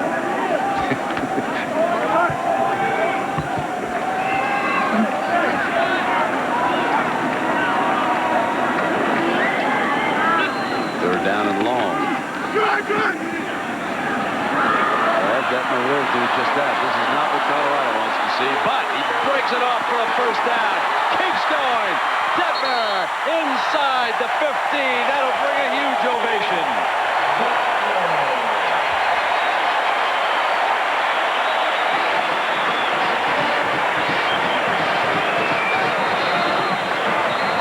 Might be a little bit tired, Brent. I asked him the other day if he's with a new baby, if he's getting any sleep, and he said, well, the baby's been sleeping all night now, so I am getting enough rest. Real good protection initially, but good intense pressure by Delmore Moraes, number 93. It gets in there right up on the inside. Now they flush him. Then he gets a great block over to the left side now by Chris Anderson, number 18, up at the top of your screen. You'll see it. There it is. He gets that good brush block right there, and off he goes. Good block by Anderson. A 34-yard jaunt for Coy Detmer. Last year he carried the ball 14 times for minus 36 yards. That, of course, includes sack yards. You know, that's also got to give him a little confidence in that knee, too. So John Hessler replaces Detmer, and with 2 minutes to go after the 34-yard run, leading 31-6, you'd have to think about giving Detmer the rest of the afternoon off. I would think so. You know, this young man, John Hessler, had the highest pass efficiency rating in the Big 8 last year at 143.4. Did a real good job. His first start, he was 24 of 34, 5 touchdowns versus Oklahoma. So he's a poised veteran. Great to have those kind of guys. Well, let's update you on Coy Detmer. The knee, folks, has passed the examination. He's just simply winded. I checked with the chief physician for the Colorado Buffaloes. He said, just going to catch his breath. We're going to give Hessler, have him go in there to spell. And he says, how about that knee? Held up good, didn't it? It sure did. Darren Fisk is set now in front of Henry. He'll probably play action pass out of this. And Henry behind him is caught by Darling from behind. Number 33 certainly has been the most active Cougar. Had a dozen tackles at the intermission, and he's just adding to that total. Here's a guy, it's a zoology major. He wants to be a dentist, and he's out here in the field knocking people's teeth out. Well, that's how you generate business. You hand them a little card after they're on the, come see me in a few years, and I'll fix that plate up for you. Who was frustrated on that play, though, was Chris Niola. He pulled out and got a knockdown pancake block, and the play was still thrown for minus yardage, and he gets up and he starts chewing on people. Come on, I did my job.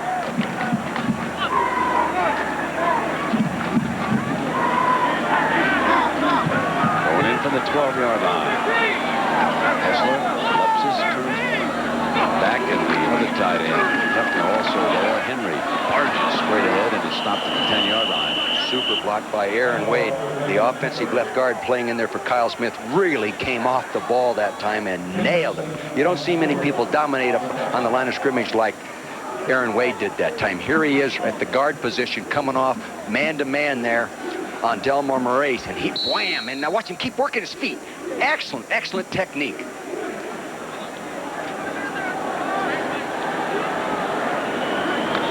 Third down and 8 as we come into the final 45 seconds in the third quarter.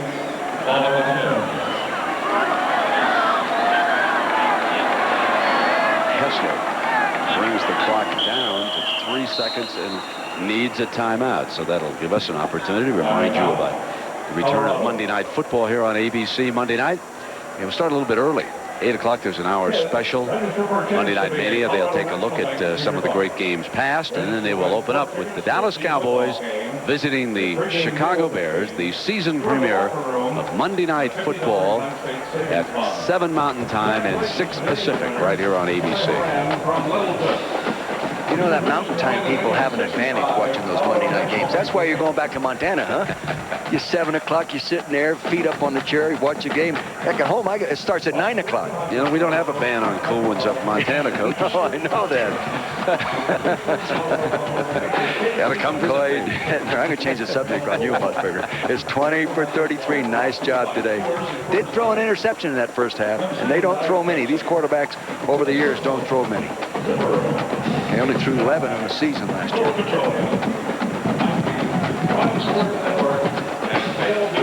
33 seconds remaining in the third quarter. Been a bit of a rout here, folks, in case you tuned it in late. Colorado sputtered just a little bit at the start of the game. Was up 3-0, and then the roof sort of caved in on Washington State, and helping to cave it in was the defensive unit of Colorado. They have been the major story and the major reason why this game has turned around. They have dominated the Cougar offense all day long. Now backup quarterback John Hessler rolls the pocket to the right. Incomplete. There was contact in the end zone. And that sure reminded the folks down there of pass interference, but nothing was called. There was contact. They used a little rollout move to change the definition of the pocket to get out in front of the out pattern. Now, it might not have been a play in which the pass was catchable. Now, that is very possible because that is a new point of emphasis this year on that rule.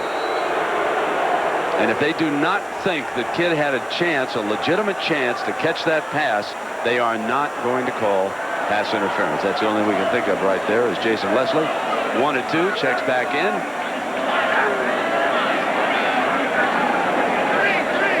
Here's a 27-yard attempt now for Leslie. Pounds it 2 or 3.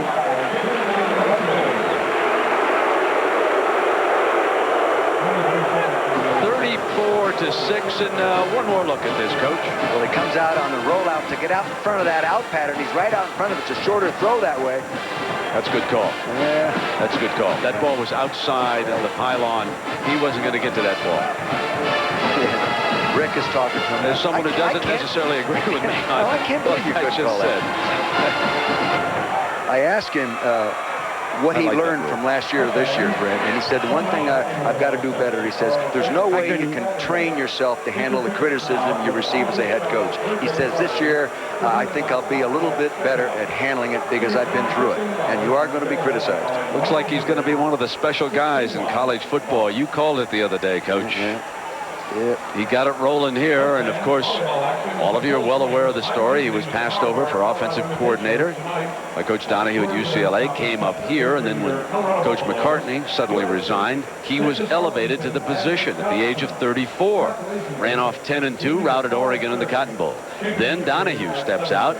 UCLA comes to Rick Neuheisel, tries to hire him back, and he said, no, he said, I love it. He said, I bleed Bruin blue. He said, I love all those people down there, but I can't walk away from the folks up here in Boulder. And why not? They gave him a one-year deal worth a reported $450,000. And the way he's got it going, this indeed is going to be mission possible here in Boulder, Colorado. Well, he has 2 young children, and little Jack and Jerry here. He has another one on the way. That's a great place to raise a family. I tell you, it would be tough for me as a student to go to school here and maintain concentration. You know, all the things they have going on. You look at those mountains with the ski, you know, the skiing opportunities, the hunting and fishing. Great place to go to school. And you know the other thing about this guy, he's one heck of a recruiter. Can you imagine a mama saying no to that guy? Recruit the mother and forget the son. Leslie now whacks it high. Going to come on out. It's Taylor with all that speed. But he only gets it out to about the 18-yard line. Washington State hurt themselves badly with the turnover. You know, those 2 scores, 10 points on turnovers really in bad field position in the first half. I really believe they're going to end up being a halfway decent football team this year about midseason. These kids get some experience. They showed some flashes of being able to play well. You know, Mike Price is used to coaching kids. You know, he gets a good turnover there, gets a lot of JC guys, and he's used to bringing guys along and battling. He's used to being the underdog, and he and his staff do a real good job of bringing a team along. Well, we can see the injured Colorado player. Dickey was shaken up on the play. Is that Ryan Nunes? They have 2 guys with 22 on. No, this is Dickey. Okay, this is Dickey. He's the backup safety. Well, this is a very good day for the state of Colorado. Both the Air Force, Colorado State, winning big along with the university here in Boulder. Maybe it's a good omen this weekend for the Broncos. 34-6, 16. Going to set it into Black's hands. Black to the 30-yard line. And down to the 37-yard line, and yellow flag down, back by the 15. Boy. Hannibal Majors on the tackle. Billy Marker on the play. Sean Jarney, a defensive tackle, jumped underneath the offensive guard, Jason McIndoe, I think it was, and got right in Ryan Leaf's face, but it was a screen-type play, and he just lobbed it out there and got it going. But boy, was he quick off the ball. Here he is, 94, the right side of your screens. He jumped underneath him right there, and he's right in his face, but he maintained poise and got it out there to the screen back. That's tough to do. On the offense, we'll replay first down. And it'll be brought back inside the 10-yard line. Sean Jarney's showing some real quickness. He's a true freshman. Coach, I don't believe that Ryan Leaf up there at Russell High School in Great Falls ever looked at defensive speed. No, I kind of doubt it, Brent.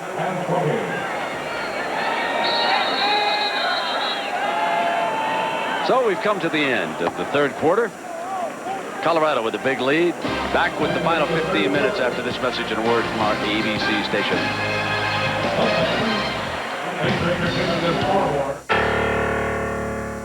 Inside your car's fuel system, there's a constant battle between good and evil.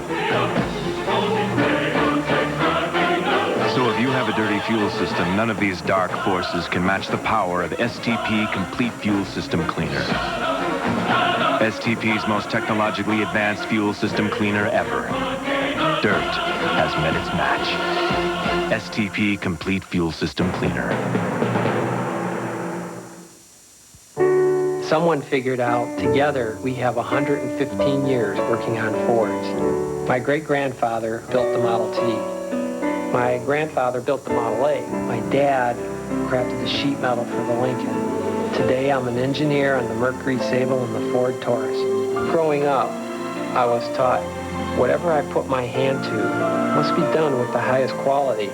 After all, it has to live up to the family name. How does the Double Grande Extra Foamy Vanilla Latte sound? Just a coffee. Black. Townies, regular Janes who like regular Joe. 2 weeks from Wednesday on ABC. Maybe it's Denver or the 90s, but Saturday night isn't as simple as it used to be. Now you find the newest band at a movie theater and the best theater at a church. No wonder so many people pick up the Rocky Mountain News Spotlight section before going out. How else would you know the best cheesecake is at a bookstore? By reading the paper that does. Denver's paper, the Rocky Mountain News. If you live here, you get it. Buy 6 months, get 6 months free. Call 1-800-892-NEWS. Dodge Ram has won a lot of awards from a lot of experts, from a lot of magazines. But according to a survey of new vehicle owners by Strategic Vision, Ram is also winner of the Total Quality Award for Best Owner Experience in its class for the second year in a row. An award from the most important truck experts of all, the people who make the payments. Dodge Ram, the rules have changed. A bomb scare shuts down I-70. Details at 5. Mission Possible began today in Boulder, Colorado.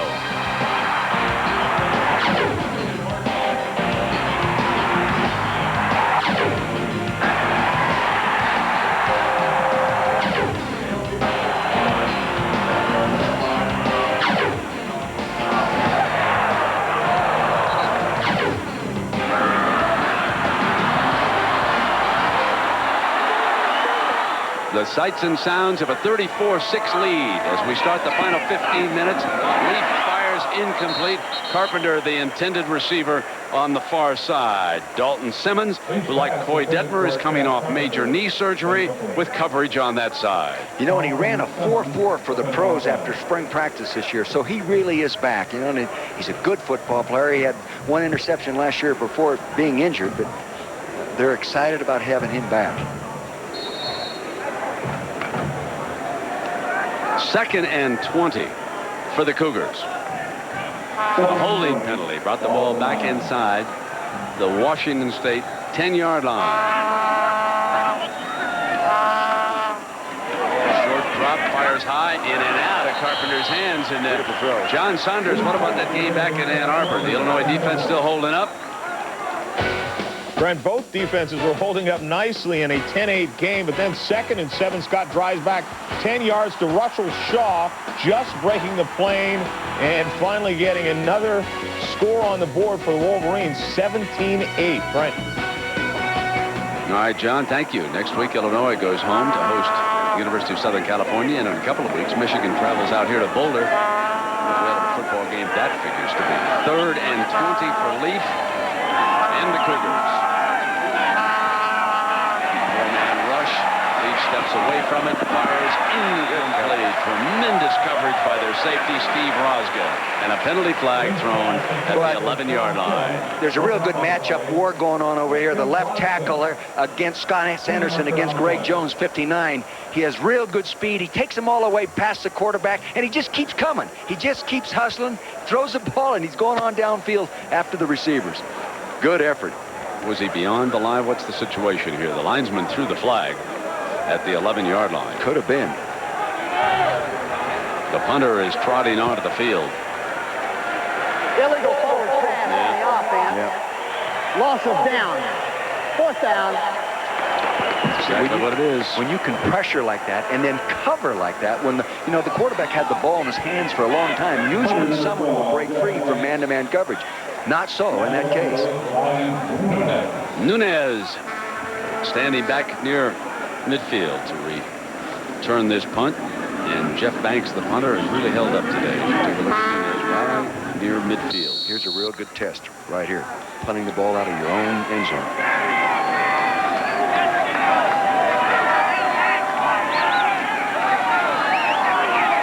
Coming after him. No, they're going for return. Pretty good job, Ray. He did a fine job. Yeah. Drove Nunez back to the 43-yard line. Down at the 46-yard line. So we'll take a break. It's going all Colorado's way here. If you ever take your new Pontiac Sunfire convertible cruising around some mystical ancient pyramids, make sure you try out that one latch easy opening tub.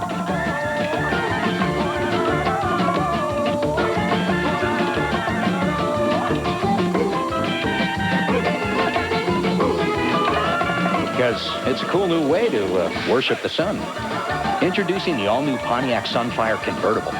Finally, a real set of wheels you can really afford. Some of the most admired cars you'll see are owned by the guys who know cars best. They're ASC certified master mechanics, and the #1 brand of motor oil these guys use in their own cars and trucks is Valvoline, makers of Durablend, the leading semi-synthetic for a cleaner engine due to better control of harmful deposits. So use the oil the mechanics who take care of your car use to take care of theirs. Valvoline. People who know use Valvoline. We have a wonderful 75 Lacouille Cabernet, or an exquisite 58 Le Boussemillon, or a 62 Jevoux Pinot if you're in the mood for... No. Enough of that old stuff. The lady and I would prefer something fresh. How about something in a lager? What do you got in a Budweiser from, say, early this month? Budweiser. Brewery fresh taste. Strictly enforced.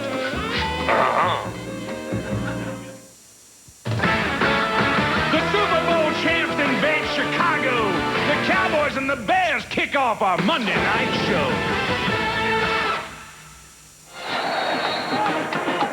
Bobby came to see his father play. He was 7 married with children here on the Colorado roster today. Pops is having a good day. 14:35. It's 34-6. All Colorado. 1st and 10. Hessler in relief of Coy Detmer after his 34-yard sideline jump. Henry spins free to the 45-yard line. Coach Rick Neuheisel, well, he's an active one. Volleyball games, ice cream after practice. But Jack Arutin, that was something that he tried to do himself this year in those pits. Well, Brent, let me show you what a successful college football coach wears on Memorial Day at the Indy 500. Coach Neuheisel served with Buzz Calkins on his pit crew. And Buzz, you're the IRL co-champion.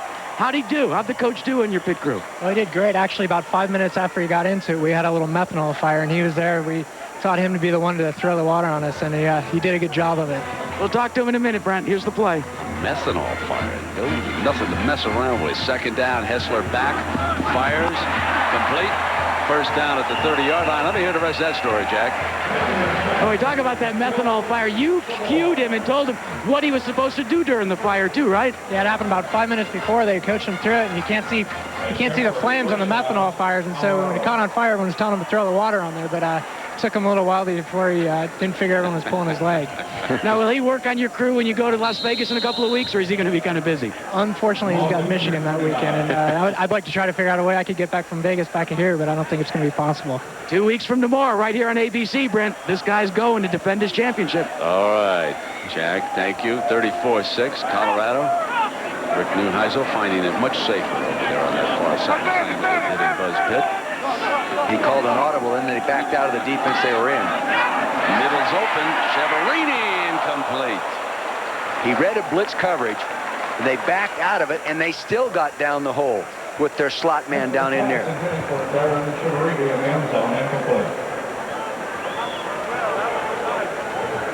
Severini was the leading high school wide receiver in the state of California coming here. He had 88 receptions his senior year. Right down the middle of your screen now. He gets in behind the safety. Ray Jackson, number 2, he gets in behind. Should never get in behind the safety in his zone coverage. 2nd and 2 for Hessler and the Buffaloes. Henry run the option with Hessler. And he's to the 26-yard line. And Brandon Moore, 22, brings him down. Jackson and Moore on the tackle. Miami, despite losing a couple more players, big over Memphis today. Alabama tight, 14 over Bowling Green. And there's Kansas. Let's see, Kansas upset Colorado last year, didn't they? The week after that big Texas A&M win by the Buffaloes. Air Force with 45 over San Jose State. My alma mater. John Ralston, it's going to take time to rebuild that program. Plus, they're rebuilding it with freshmen rather than all junior college transfer, and that takes time. Looks like they're coming after him now. Yep, they are. They picked it up ever almost. Battered at the 34. Gary Holmes, defensive left tackle that time, got him on. See, when they bring linebackers inside, then there's no help for anyone. The guards have to take on those tackles by themselves, and sometimes you can get beat inside. You'll see Holmes right here will get underneath here. They'll bring the linebackers. Holmes 95. Now, that ties everybody up, and they actually turned out. Now, in my opinion, Chris Niola, the offensive right guard, made a mistake and turned out. You should always protect your inside gap first, not your outside one. Well, Leslie's going to try a long one here. About a 48-yarder. Rajka the holder.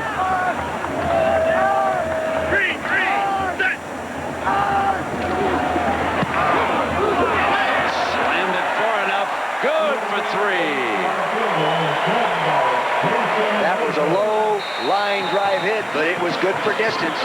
Anybody gets any kind of height there inside there might have been able to block that. It's 37-6, Colorado. You've been thinking about getting a digital satellite dish. And thinking some more. Well, think about this. The people at Radio Shack can answer your questions. Plus, now they've got great deals. Like a Primestar satellite system for only about $1 a day plus installation. 95 channels of Prime sports and movies with terrific picture and sound quality. Think about it. Better yet, stop thinking about it. Radio Shack. You've got questions, we've got answers. This is the Pontiac Bonneville, one of the world's most powerful sports sedans. The luxury of the driver's command center surrounds you with 12-way adjustable seats, steering wheel stereo controls, and a powerful supercharged engine, which makes it tough to get a good long look. So we're offering this free video information kit by calling 1-800-443-4444. Call this number today. You'll get quite a response. Long ago, an inventor came up with the assembly line, allowing a few people to make a lot of something. It was the model for efficiency. At Chili's, we pride ourselves for our inefficiency, because we make each of the Big Mouth burgers by hand, grilled one at a time, by a person. And when you taste for yourself how good they are, you'll appreciate all the time we've wasted. Chili's fresh grilled Big Mouth burgers, monuments of inefficiency. College football on ABC Sports, brought to you by Pontiac and your local Pontiac dealer. We are driving excitement. Valvoline, the #1 choice of America's top mechanics. People who know use Valvoline. State Farm Insurance. Like a good neighbor, State Farm is there. And Burger King, where you get your burger's worth. Lovely setting here in Boulder, Colorado. Dick, I thought Mr. Jackson told us that every time we showed up, we'd get a big sack of Burger Kings. Yeah. Have you seen any of those yet? Huh? No, and you know, the other guy that was shooting off his mouth about us coming here was Chuck Ninus. Oh, I didn't our see friend. him show up to take us to dinner. You know, the old president of the CFA, he said, boy, you guys come to Buffalo. We're going to do a number on you. Well, here we are. Number, and he avoided us.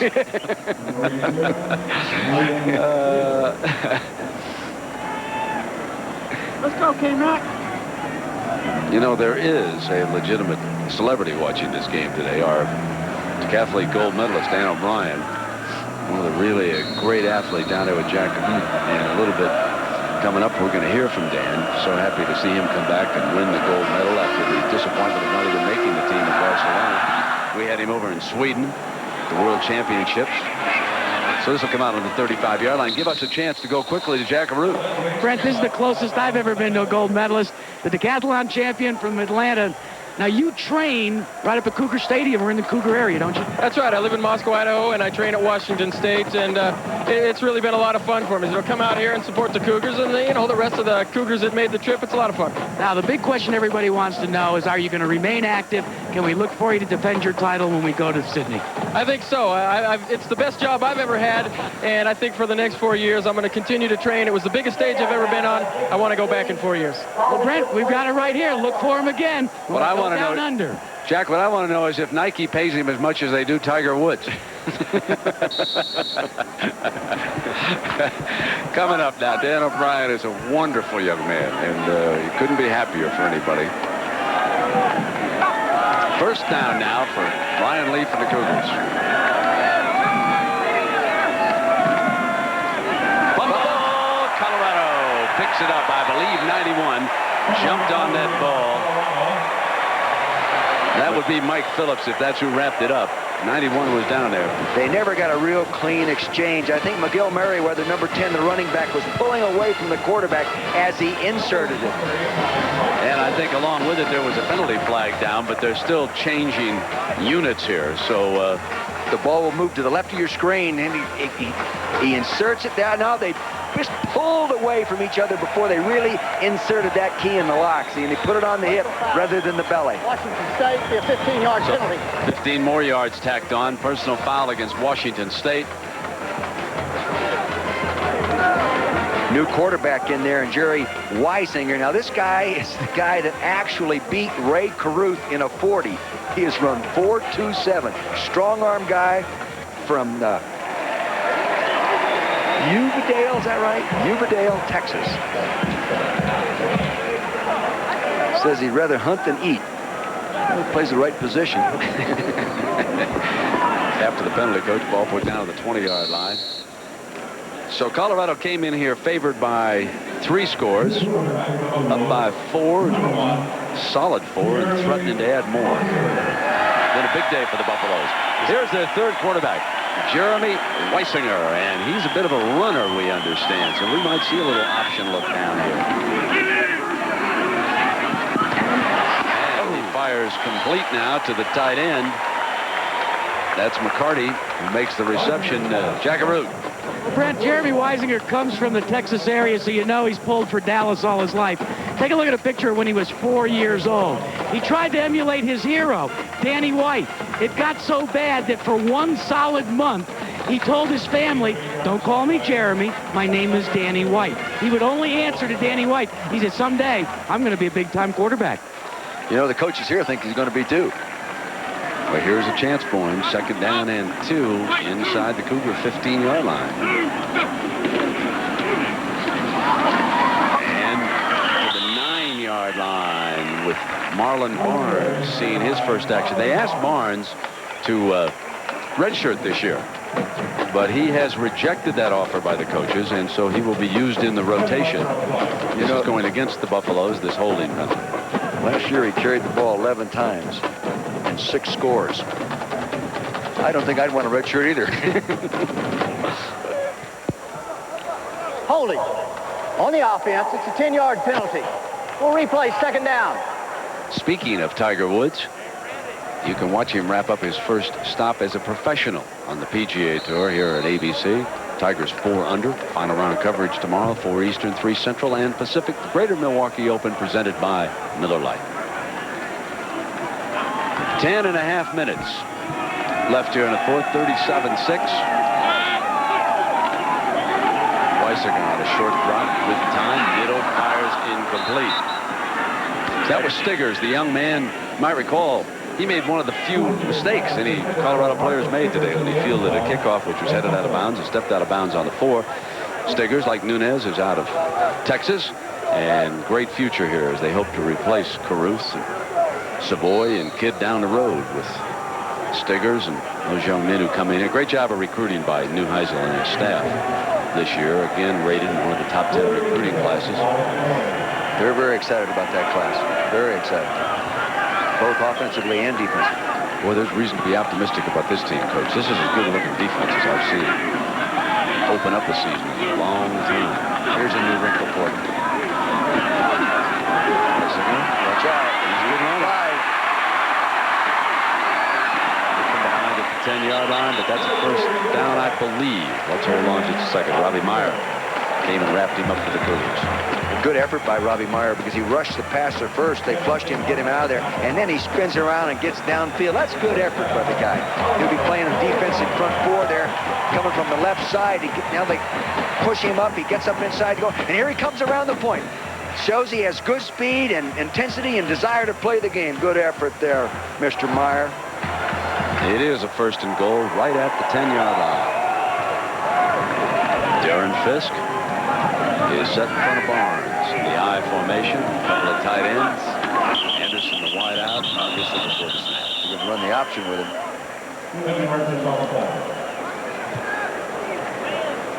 This is one of those tough spots for a coach like Neuheisel when he's got a big lead. How do you tell somebody like Weisinger not to stick that ball right in the end zone and get 6 more points? He's trying to impress the coaching staff, and everybody will say, oh, they scored, they ran the score up. I really can't buy that.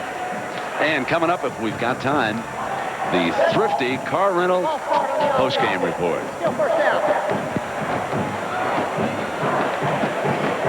The 3rd quarterback used by Colorado here today. Cheverini and Anderson, the wide receivers, go out to the right. Barnes, the lone running back, behind the quarterback. The issue hasn't been in doubt for some time yet this afternoon. Fake by Weisinger, rolling now, has McCarty in front of him, going to take off to the 7-yard line. 2nd and goal from there. Those misdirection plays are so tough on the defense. You start the full flow one direction toward the strength of the formation, the 2 wide receivers in tight, then you come back out and you're looking to throw the crossing pattern. The coverage took it away downfield, forced him to run the football, and they're forcing the right guy to run. Now, he's a good runner. Jack, how do we wrap up the day on our guy over there, Corey Detmer, that we're looking at? Well, make those stats. They'll be permanent stats because he will not return, Brent. He suffers from hypoglycemia, and the heat has gotten to him a little bit today. And with him being so far out front, they're going to play it safe.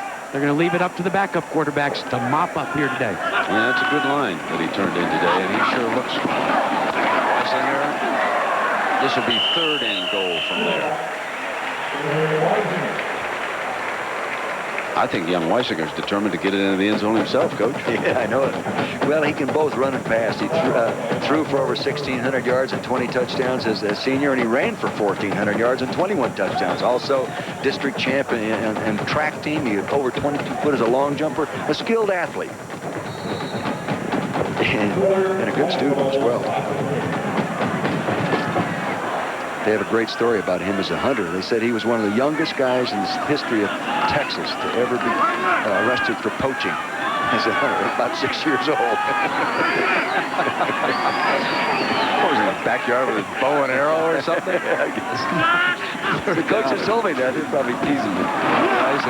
Good slammed. They sticking around. They quit selling beer in this stadium. Everyone's left early. Normally they would stay here and watch the end of a Buffalo game, but the beer's colder outside the stadium as of now. Look at this guy.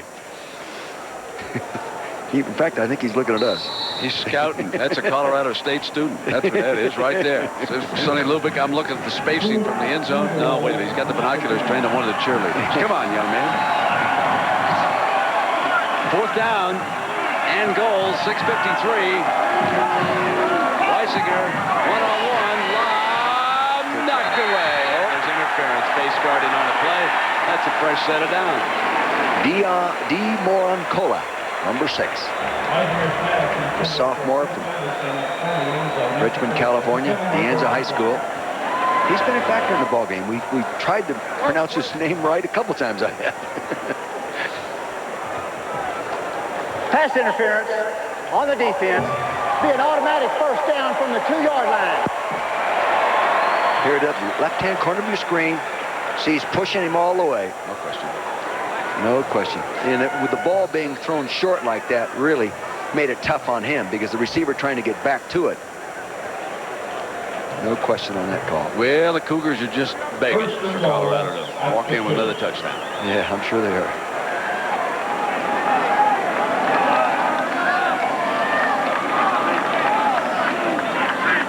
Lepsis. Barnes. So it'll be 2nd and goal.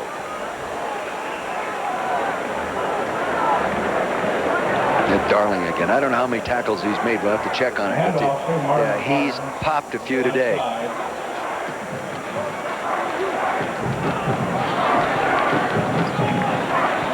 You can see why he was captain and also all Pac-10 last year.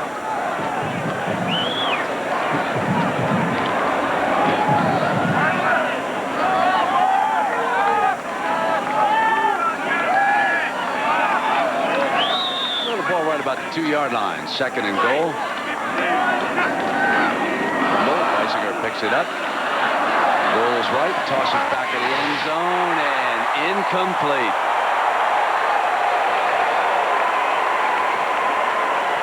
Hefner, tight end, is 86 working there in the back of that end zone. Only that wasn't him either. That's another one that they've gone to because I believe, Coach, I don't have him on my roster. That's James Averill, 4th-string tight end. 4th-string tight end. I think he's coming off this position right here. Coming back and hold the block. He'll hold the block, and then he works out there. That's McCarty. No, that was the wing then. They had him at wing. They're slipping these guys in off the bench that we haven't seen before. That's why you do all this homework. You're supposed to know all this. Yeah, I know it, but my board will only hold so many names. 3rd down and 2.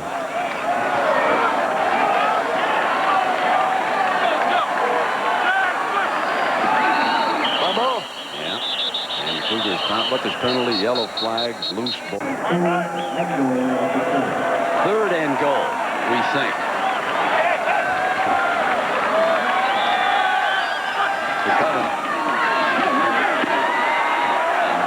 Fumble into the end zone. Cougars, but it was down, so it'll be 4th and goal. There's Darling again nailing. That's be his 21st tackle.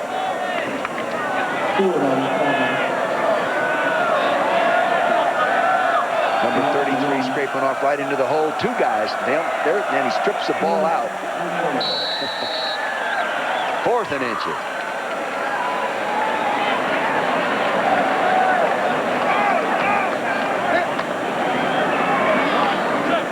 It's one of the longest drives I've ever seen in terms of time and the fewest yards ever made.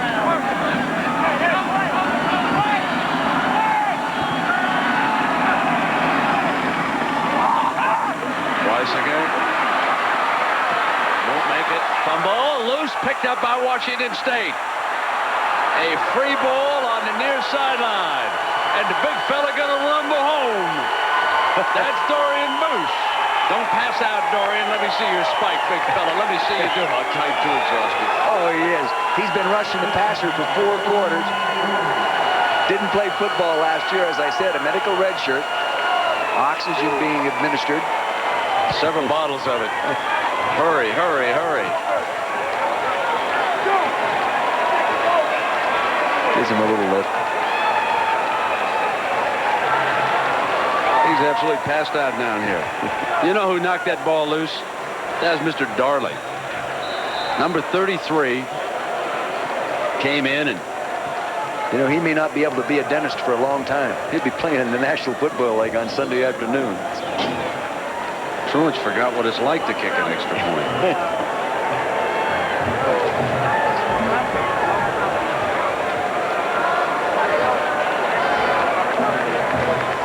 So here it comes. Now watch Dorian, folks. Pick it up and start rumbling. And now, there it is. Boos. Watch Boos now. Here he comes, the big fella. Darling is the one that knocked it out. He finds that.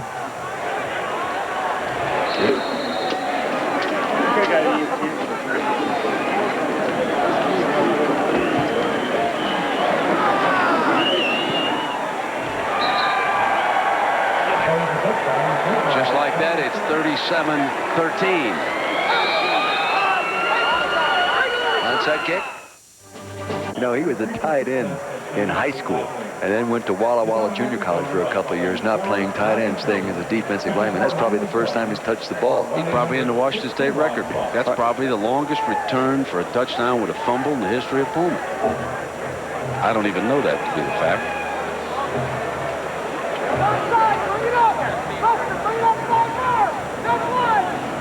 Well, we will not have time for the full Thrifty postgame report with John Saunders, so we'll give you as many scores as we can. We've still got a little time here at 4:44. Let's see, it's a 24-point Colorado lead right now, and we fully expect Truant to kick it over that they were practicing. He'll kick it over to his left-footed kicker, and they'll send about 5 guys down there to see if, wait for it, travel 10 yards and see if they can get it. Get it on a high bounce off the carpet. Here we go. Up in the air. It's live. It's free. Still free. And they got it. State's got it. Cougars ball at the 41, and here they come again. I've seen 2 onside kicks this year already, both recovered. One was in the Kansas City Chief game. It was as executed as well as it can be done. Here's another one right here. See, once that ball is touched, it's live for anyone. See, it went 10. It's live, and it's touched like that, bouncing around. And they got the skilled people, the hands people in there, but they just batted it back to Moore and Kohler. He's played pretty well on that corner, hasn't he? He has. Had one mistake back there. And it was 1st and 10, ball at the 40-yard line, 4:39 to go for the Cougars. Play fake. Gonna go long. Almost grabbed at the 21-yard line by Nyan Taylor, the speed merchant. Jagabrut. Well, Brent, let's not be surprised by that excellent play on an onside kick. One of the things that the Cougar coaches did this year is they did away during preseason practice with emphasis on the special teams during the regular two-a-days. What they did instead was hold special teams only practices every evening from 8 to 9 p.m. They felt that way they could put their full attention to special teams. And in that case, it paid off. 2nd and 10.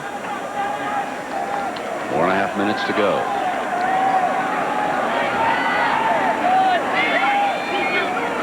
After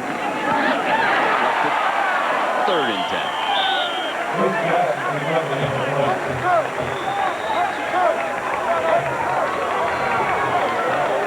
So we come to the top of the hour with 4:28 remaining, and Colorado leading Washington State 37-13.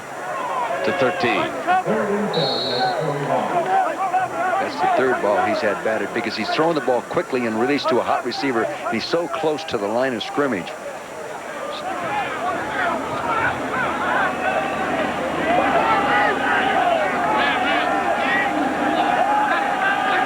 Coming again.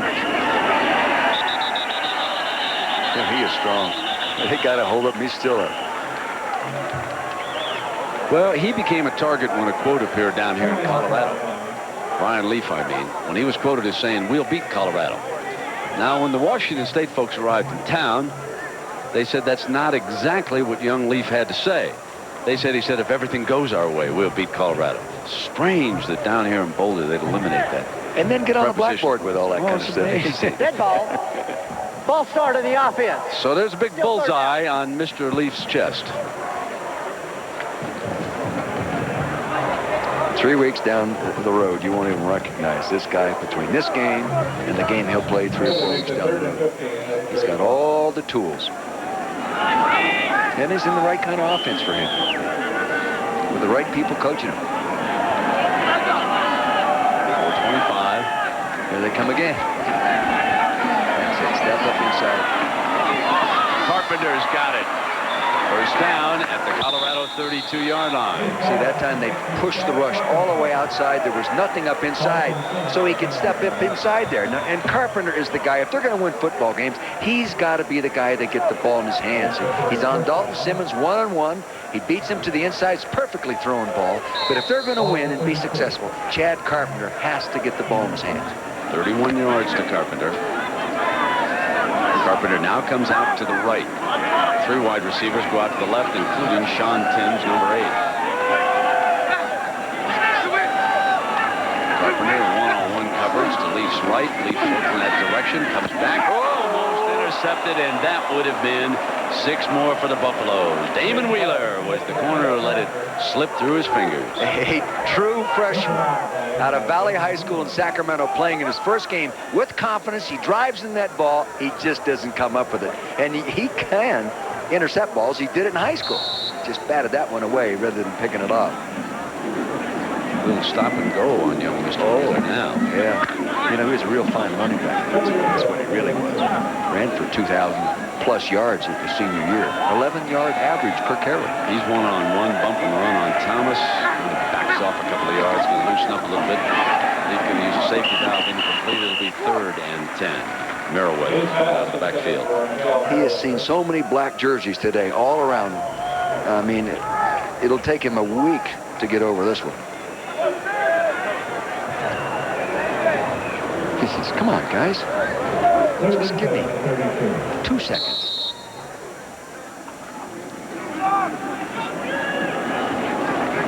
Well, Michigan a winner today over Illinois. So the Wolverines go 1-0 in the Big Ten. They'll be out here in a few weeks. 3rd down and 10. 5 wide receivers. They've been coming on this package, and here they come again. Complete to McKenzie to the 30, short of the 1st down. It'll be 4th down and 7. See, they just bring everybody and play everybody they can, man to man. And he elected to throw that straight pattern. Yeah, I think 2 weeks down the road, he'll try to get to the post against that man-to-man coverage because he had wide receivers going to the post inside, both slot people and the weak side receiver doing the same thing. But he elected to get rid of it real quick. Too many hits through the day. Real education for young Mr. Leaf here today. Coming down to 310, 37-13. Here's the 4th down. Fire. Short of the 1st down, I believe. That was Ryan Sutter, backup free safety with a stick. The Cougars think they've got it. Coaches of Colorado are upset about the spot over there. They had him bracketed. They gave it to him. That's a 1st down. They had him inside and outside, so Sutter was just sitting there watching him. You'll see Sutter right here. The ball will be thrown. He's just sitting inside, sitting inside. Now here it comes. Oh, I circled the wrong guy. Excuse me. There he is. 2nd Sutter, and he is a hitter. Proved it there. 2:40 to go now. And a fresh set of downs for Leaf. Blitz. Throws against it one-on-one. And interference. Yeah, obvious. Now, that's not 1st and goal. It'll be 15 yards marched off here. But it will be an automatic 1st down. And there's still 2.5 moments. It is a 24-point lead, and the Cougars are moving toward the end zone. The blitz coming right up the middle. He doesn't get a chance to set up. He just gets a chance to throw it high into the outside. And now, again, that ball being thrown short like that, really tough on the defender. Davis doesn't have much choice but run right into him. The pressure will come from the right side of your screen. There's the defensive back, Rashidi Barnes, coming, number 40, coming right down the throat. On the defense. Automatic. 1st down. And the ball is put down at the Colorado 7-yard line. 1st and goal for the Cougars.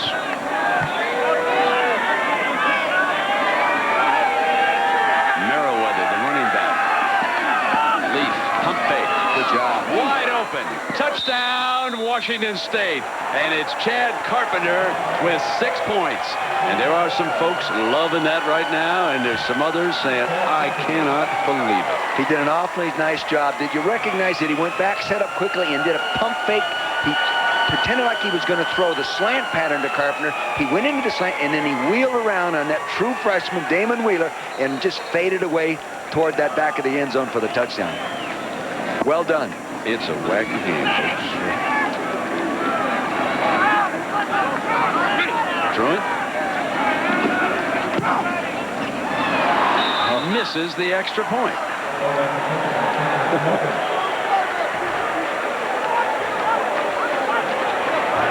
Here it is. He'll go for the slant. In. Now he'll wheel back to the outside and go to the corner, and the ball was thrown perfectly. Actually took a little too long to get there, but he's pecking on the right guy. Poor Damon Wheeler, number 2, a true freshman. An 18-point lead. As Leaf tosses the touchdown pass to Carpenter. 2:30 to go, and now will they come up with still another onside kick? Why not? First reward. Sure they will. I've seen crazy, on something like this, I've seen guys get loose in, like Colorado, and the Buffaloes could run it back into the end zone. I saw that in a pro football game. Yeah. I remember the name of the guy that did it. Can't remember many things, but I can remember that. Malcolm Snyder. Malcolm Snyder. Atlanta Falcons. They onside kick. He's in the front, and he picked it up and ran her all the way the other way. There's nobody there. No.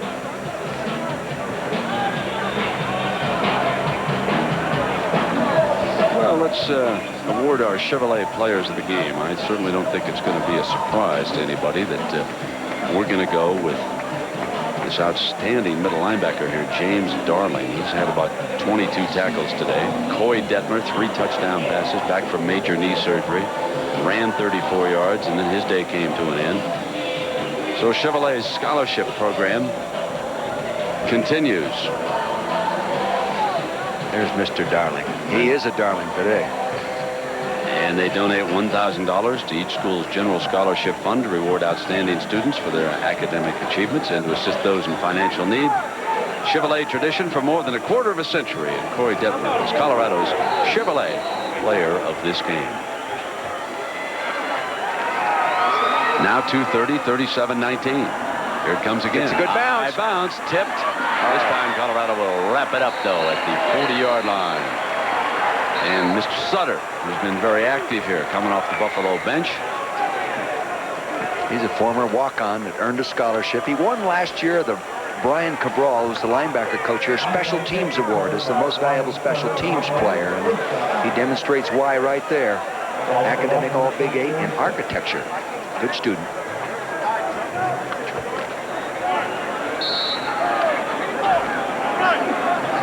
Weisinger.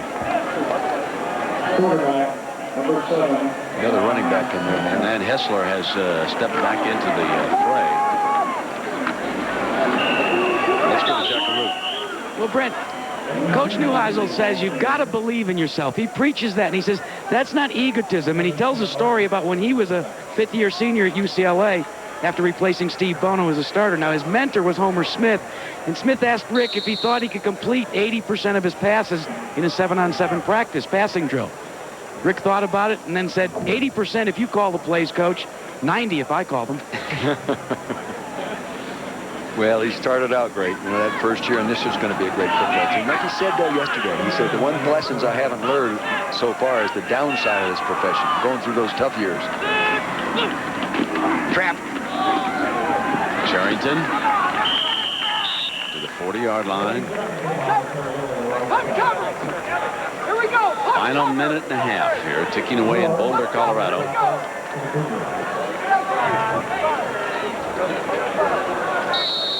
Well, it's a long, tortuous road to Lincoln, Nebraska. Villanova beat Rutgers, did that say? Didn't see it, Coach. I mean, new head coach, Terry Shea, right? 3rd down and 5.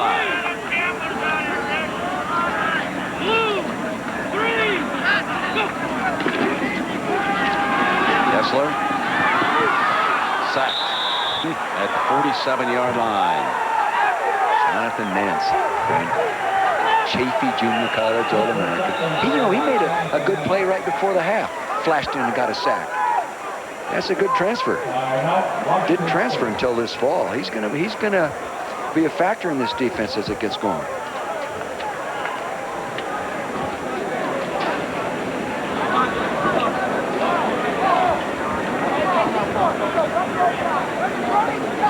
You know, and watching the Buffalo team play, what they came in rated number 5 in the country.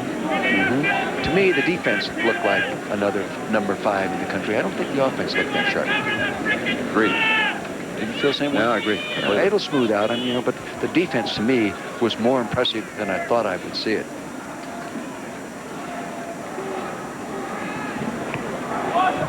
So again, doubleheader next week. Many of you will watch Michigan State, Nebraska, in this part of the country. And now West certainly will follow up with USC at Champaign against Illinois.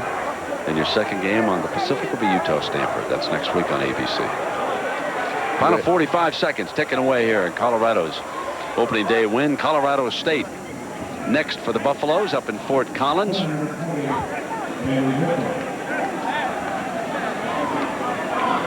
Colorado certainly figures to remain a top 5 team. Andy Mitchell.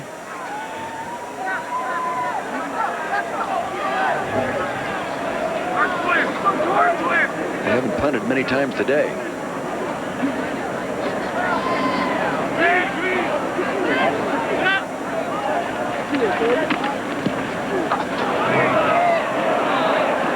flag thrown on the far side. As the punt sails into the end zone with 38 seconds to go. Yeah, that was only the third punt of the game. But they didn't have one blocked. I know. Obviously, they spent a lot of time on it. No excuse for 5 punts being blocked.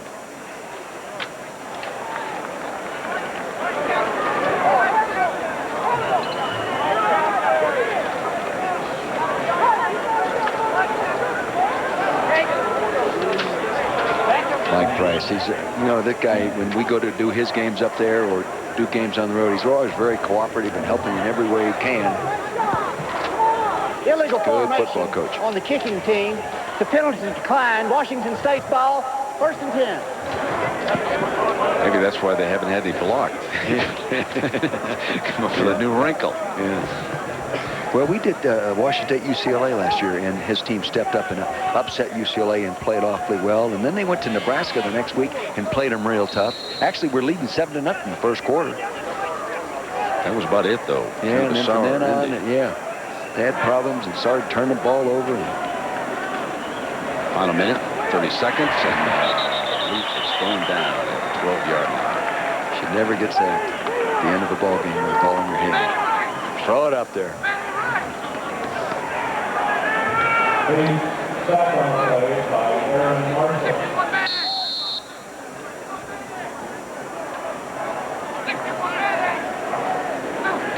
Time for 2 plays if they hurry. One more coming up. 6 seconds left. Washington working out of bounds at the 24-yard line, and this figures to be the last play of the game. We'll see. 6 seconds to go. Rick Neuheisel and Colorado win their opener.